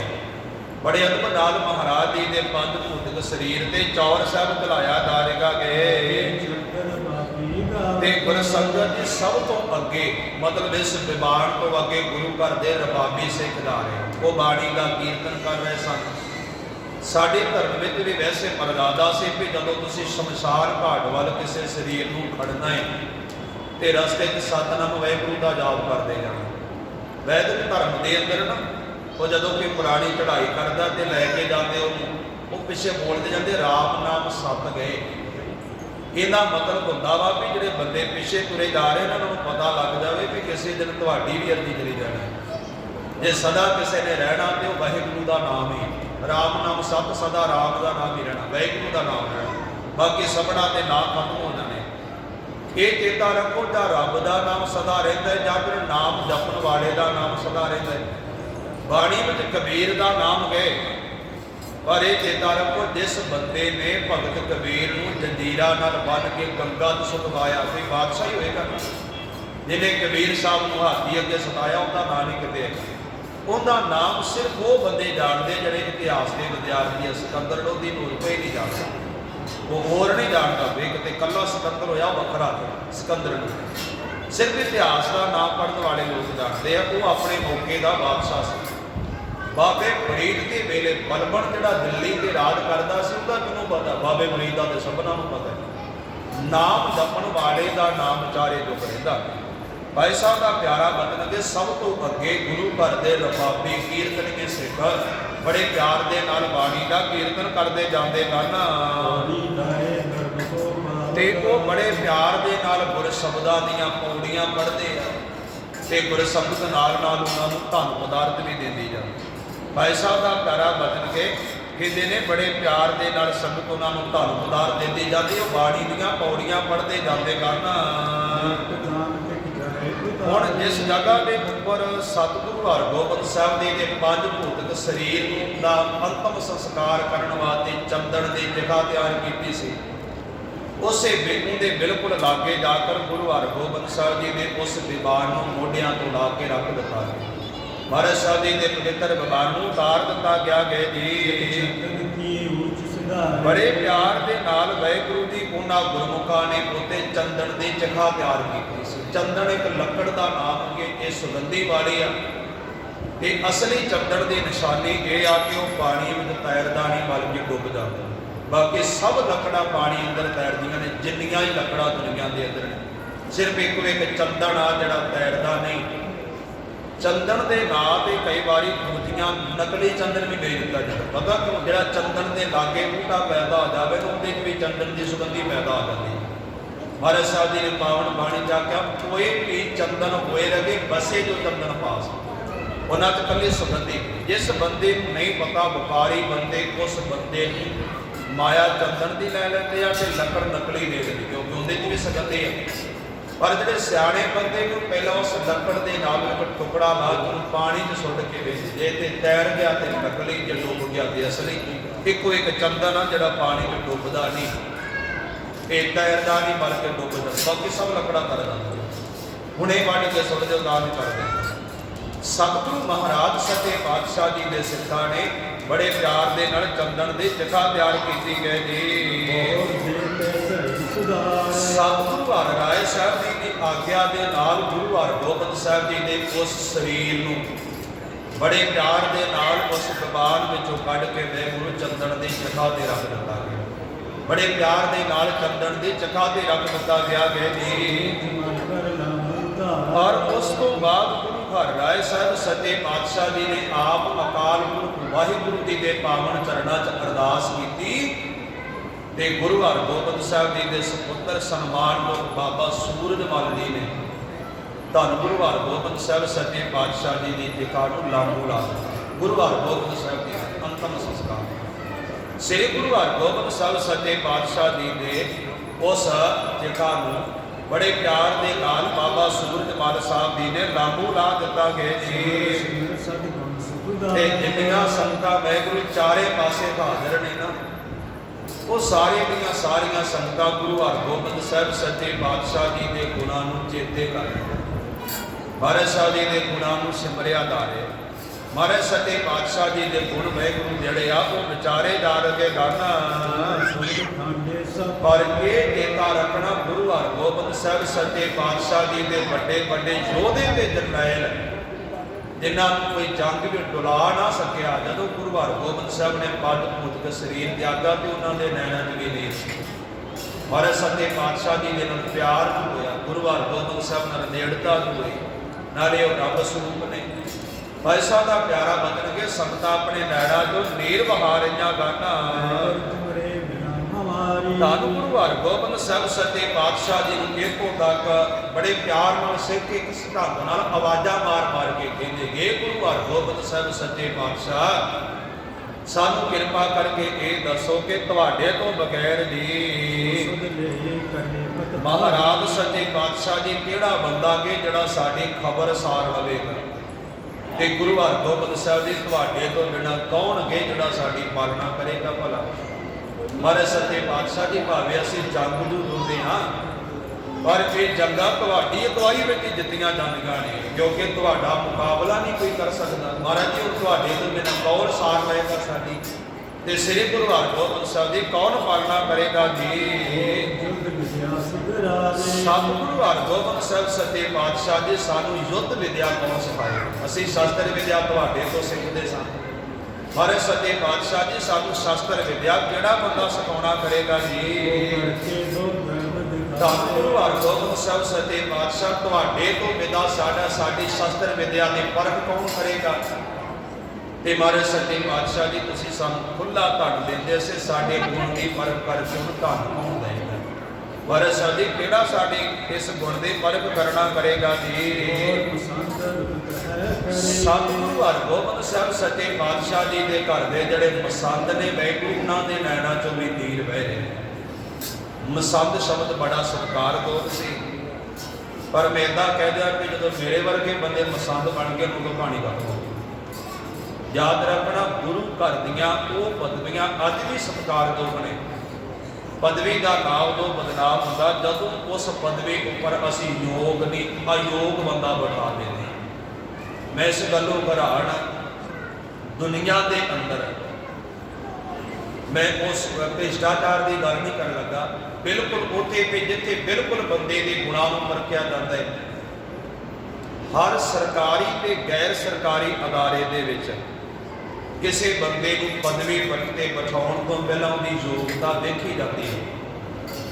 ਲੇਕਿਨ ਇੱਕੋ ਇੱਕ ਗੁਰਦੁਆਰਾ ਹੈ ਤੋਂ ਜਾਂ ਜਿੱਥੇ ਕਹਿੰਦਾ ਛੱਡੋ ਕੜਾ ਜੀ ਵਿਚਾਰੇ ਨੂੰ ਪੜਾਓ, ਇਹ ਤੈਨੂੰ ਵੇਖੀ ਜਾਂਦੇ ਵੀ ਇਹ ਬੰਦਾ ਇਸ ਪਦਵੀ ਦੇ ਯੋਗ ਹੈ, ਗੱਲ ਨਹੀਂ ਹੈ। ਉਹ ਜਿਹਨੂੰ ਜਿੱਥੇ ਮਰਜ਼ੀ ਬਿਠਾ ਦਿੱਤਾ। ਜਦੋਂ ਅਸੀਂ ਜਿਹਨੂੰ ਜਿੱਥੇ ਮਰਜ਼ੀ ਬਿਠਾ ਦੇਣੀ ਨਹੀਂ ਪਤਾ ਹੁੰਦਾ ਉੱਥੋਂ ਦੀ ਮਰਦਾਦਾ ਦਾ, ਇਸ ਕਰਕੇ ਉਹ ਕਹਾਣੀ ਸਾਰੀ ਉਲਟ ਹੋ ਜਾਂਦੀ। ਇਸ ਕਰਕੇ ਮੇਰੀ ਵਿਚਾਰ ਹੈ ਇਹ ਖਾਸ ਕਰਕੇ ਜਿਹੜੀਆਂ ਜ਼ਰੂਰੀ ਡਿਊਟੀਆਂ ਨੇ ਨਾ ਉਹਨਾਂ ਦੀ ਯੋਗਤਾ ਪਹਿਲਾਂ ਵੇਖਣੀ ਚਾਹੀਦੀ ਵੀ ਇਹ ਬੰਦਾ ਇੱਥੋਂ ਦੀ ਯੋਗਤਾ ਰੱਖਦਾ ਕਿ ਨਹੀਂ ਰੱਖਦਾ। ਸਿਆਣੇ ਬੰਦੇ ਕਹਿੰਦੇ ਜਦੋਂ ਭਾਂਡਾ ਦਿੱਤਾ ਹੋਵੇ ਤੇ ਵਸਤੂ ਜ਼ਿਆਦੀ ਪਾ ਦੇਈਏ ਉਛੜ ਜਾਂਦਾ ਹੈ। ਵਸਤੂ ਪਹਿਲਾਂ ਵੇਖਣੀ ਚਾਹੀਦੀ ਨਾਲ ਭਾਂਡਾ ਵੀ ਜੇ ਭਾਂਡਾ ਪਾਉਣ ਦੇ ਯੋਗ ਆ। ਜਦੋਂ ਬੰਦੇ ਦੀ ਭਰਪੂਰ ਕੋਈ ਨਾ ਹੋਵੇ ਤੇ ਪਦਵੀ ਦੇ ਦਿੱਤੀ ਫਿਰ ਉਹ ਵਿਗੜ ਜਾਂਦਾ। ਇਹ ਬਿਲਕੁਲ ਸਚਾਈ ਗੱਲ ਹੈ ਜੀ। ਇਸੇ ਕਰਕੇ ਇੱਕ ਵਿਦਵਾਨ ਕਹਿੰਦਾ ਕਿ ਆਪਣੀ ਔਲਾਦ ਤੇ ਆਪਣਾ ਜੀਵਨ ਸਾਥੀ ਤੇ ਆਪਣਾ ਨੌਕਰ, ਇਹਨਾਂ ਦੀ ਕਦੇ ਮੂੰਹ ਤੇ ਵਡਿਆਈ ਨਹੀਂ ਕਰਨੀ ਚਾਹੀਦੀ। ਤੁਸੀਂ ਜਿੱਦਣ ਕਰ ਦਿੰਦੇ ਉਦੋਂ ਨਹੀਂ ਕਹਿੰਦੇ, ਸਤਿਕਾਰ ਕਰੋ ਜਿੰਨਾ ਕਰ ਸਕਦੇ ਹੋ, ਪਰ ਜਦੋਂ ਤੁਸੀਂ ਮੂੰਹ ਤੇ ਸਿਫਤ ਕਰਨ ਲੱਗ ਜਾਓਗੇ ਉਦੋਂ ਖਰਾਬ ਹੋ ਜਾਏਗੀ। ਔਲਾਦ, ਜੀਵਨ ਸਾਥੀ ਤੇ ਨੌਕਰ, ਉਹਨਾਂ ਦਾ ਸਤਿਕਾਰ ਕਰੋ, ਪਰ ਮੂੰਹ ਦੇ ਨਾ ਕਹੋ ਕਿ ਤੂੰ ਤੇ ਮਿੱਤਰਾ ਬੜਾ ਚੰਗਾ, ਫਿਰ ਕਹਾਣੀ ਵਿਗੜ ਜਾਏਗੀ। ਸੋ ਕਹਿੰਦੇ ਭਾਈ ਸਾਹਿਬ ਦਾ ਪਿਆਰਾ ਵਚਨ ਕਿ ਗੁਰੂ ਘਰ ਦੇ ਪਸੰਦ, ਇਹ ਬੜੇ ਸਤਿਕਾਰਯੋਗ ਸਨ। ਮਹਾਰਾਜ ਨੇ ਯੋਗਤਾ ਵੇਖ ਕੇ ਪਦਵੀਆਂ ਦਿੱਤੀਆਂ ਸਨ ਕਿ ਬੰਦਾ ਪ੍ਰਚਾਰ ਕਰਨ ਦੇ ਯੋਗ ਹੈ, ਕਰ ਸਕਦਾ ਹੈ। ਕਵੀ ਜੀ ਦਾ ਪਿਆਰਾ ਵਚਨ ਕਿ ਉਹ ਮਸੰਦ ਗੁਰੂ ਘਰ ਦੇ ਵੱਡੇ ਪ੍ਰਚਾਰਕ, ਉਹ ਮਹਾਰਾਜ ਜੀ ਦਾ ਇੱਕ ਪਾਸੇ ਸਰੀਰ ਚੱਕਾ ਵਿੱਚ ਅੰਤਮ ਸੰਸਕਾਰ ਹੋ ਰਿਹਾ, ਦੂਜੇ ਪਾਸੇ ਉਹਨਾਂ ਦੇ ਨੈਣਾਂ 'ਚੋਂ ਨੀਰ ਵਹਿ ਰਹੀ। ਮਸੰਦਾਂ ਦੇ ਨੈਣਾਂ ਵਿੱਚੋਂ ਵੀ ਨੀਰ ਵਹਿ ਰਿਹਾ ਕਿ ਜੀ ਸਤਿਗੁਰੂ ਹਰਗੋਬਿੰਦ ਸਾਹਿਬ ਸੱਚੇ ਪਾਤਸ਼ਾਹ ਜੀ, ਤੁਸੀਂ ਸਾਡਾ ਸਤਿਕਾਰ ਕੀਤਾ ਤੇ ਸਾਨੂੰ ਇਹ ਪਦਵੀਆਂ ਦਿੱਤੀਆਂ, ਤੇ ਮਹਾਰਾਜ ਤੁਸੀਂ ਸਰੀਰ ਤਿਆਗ ਦਿੱਤਾ, ਸਾਨੂੰ ਸਾਡਾ ਮਾਨ ਸਨਮਾਨ, ਸਾਡੇ ਨਾਲ ਪ੍ਰੇਮ। ਮਹਾਰਾਜ ਸੱਚੇ ਪਾਤਸ਼ਾਹ ਕਿਹੜਾ ਬੰਦਾ ਕਰੇਗਾ ਜੀ? ਸਤਿਗੁਰੂ ਹਰਗੋਬਿੰਦ ਸਾਹਿਬ ਸੱਚੇ ਪਾਤਸ਼ਾਹ ਜੀ, ਤੁਸੀਂ ਸਾਨੂੰ ਯੋਗਤਾ ਦੇ ਅਨੁਸਾਰ ਆਪਣੇ ਲਾਗੇ ਬਿਠਾਇਆ ਕਰਦੇ ਸੀ।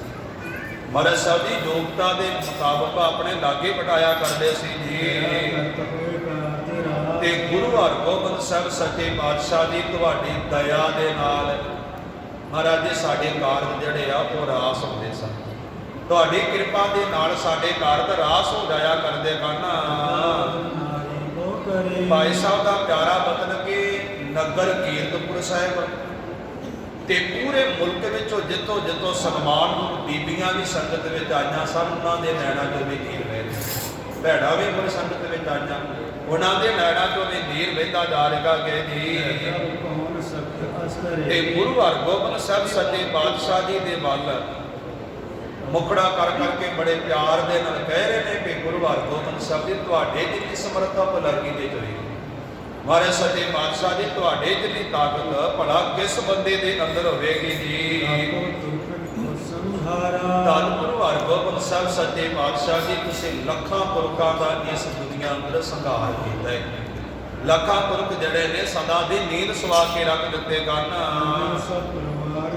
ਤੇ ਗੁਰੂ ਹਰਗੋਬਿੰਦ ਸਾਹਿਬ ਸੱਚੇ ਪਾਤਸ਼ਾਹ ਜੀ, ਤੁਸੀਂ ਸਭ ਸਿੱਖ ਸੰਗਤਾਂ ਨੂੰ, ਪਰਿਵਾਰ ਨੂੰ ਸੁਖ ਦੇ ਕਰ ਮਹਾਰਾਜ ਗੁਰੂ ਹਰਗੋਬਿੰਦ ਸਾਹਿਬ ਜੀ ਇੱਥੋਂ ਤੱਕ ਲੈ ਕੇ ਆਉਂਦਾ ਹੈ। ਇਹ ਗੁਰੂ ਹਰਗੋਬਿੰਦ ਸਾਹਿਬ ਜੀ ਤੁਹਾਡੀ ਕਿਰਪਾ ਹੈ ਜੀ। ਸਤਿਗੁਰੂ ਹਰਗੋਬਿੰਦ ਸਾਹਿਬ ਸੱਚੇ ਪਾਤਸ਼ਾਹ ਜੀ, ਤੁਸੀਂ ਗੁਰੂ ਵੀ ਕੋ ਤੇ ਮਹਾਰਾਜ ਸੱਚੇ ਪਾਤਸ਼ਾਹ ਜੀ ਦੇ ਨਾਲ ਬਹੁਤ ਭਾਰੀ ਯੋਧੇ ਵੀ ਹੋ। ਗੁਰੂ ਕੋ ਤੇ ਮਹਾਰਾਜ ਨਾਲ ਇਹਦੇ ਨਾਲ ਬਹੁਤ ਭਾਰੀ ਯੋਧੇ ਵੀ ਹੋ ਜੀ। ਸਤਿਗੁਰੂ ਮਹਾਰਾਜ ਤੁਸਾਂ ਪੀਰੀ ਨੂੰ ਵੀ ਸੰਭਾਲਿਆ ਤੇ ਮੇਰੀ ਨੂੰ ਵੀ ਸੰਭਾਲਿਆ। ਮਹਾਰਾਜ ਫਕੀਰੀ ਵੀ ਸਾਂਭਿਆ ਤੇ ਬਾਦਸ਼ਾਹੀ ਵੀ ਸਾਂਭੀ। ਪੀਰੀ ਫਕੀਰੀ ਮੇਰੀ ਬਾਦਸ਼ਾਹੀ।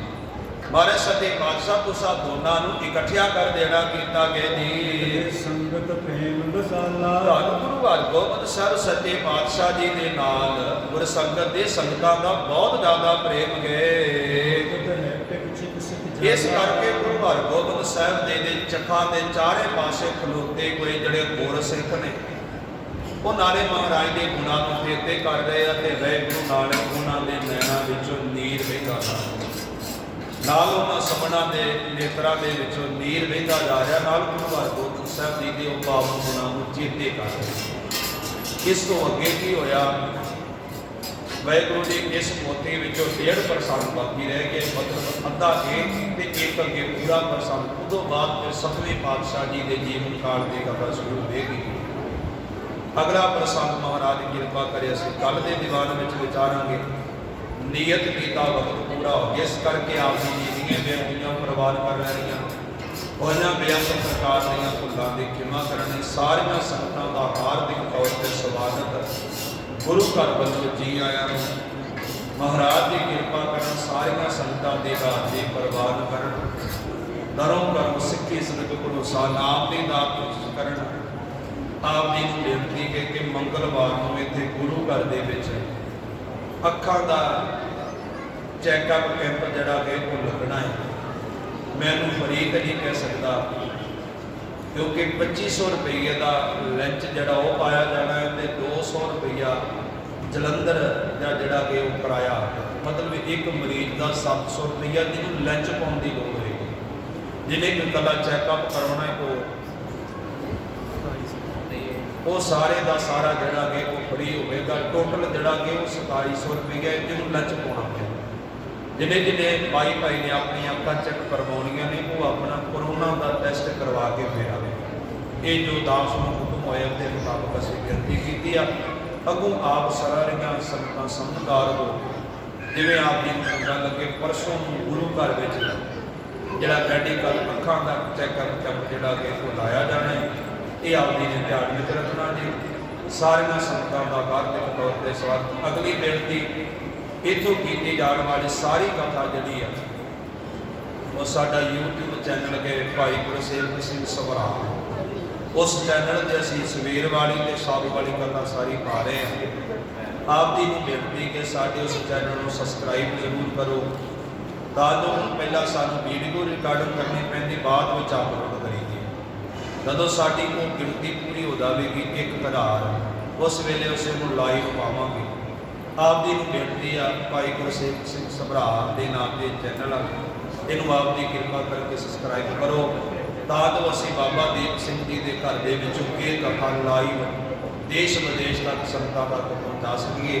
ਇਹ ਆਪ ਜੀ ਨੇ ਜ਼ਰੂਰ ਸੇਵਾ ਕਰਨੀ। ਤੁਸੀਂ ਜਿੰਨੇ ਮਾਈ ਭਾਈ ਬੈਠੇ ਹੋ, ਸਭਨਾ ਘਰਾਂ ਵਿੱਚ 2-2 4 ਮੋਬਾਈਲ ਫੋਨ ਜ਼ਰੂਰ ਹੁੰਦੇ ਨੇ। ਇਹ ਆਪ ਜੀ ਨੂੰ ਬੇਨਤੀ ਆ ਗਈ ਹੈ। ਵਾਹਿਗੁਰੂ ਜੀ ਕਾ ਖਾਲਸਾ, ਵਾਹਿਗੁਰੂ ਜੀ ਕੀ ਫਤਿਹ।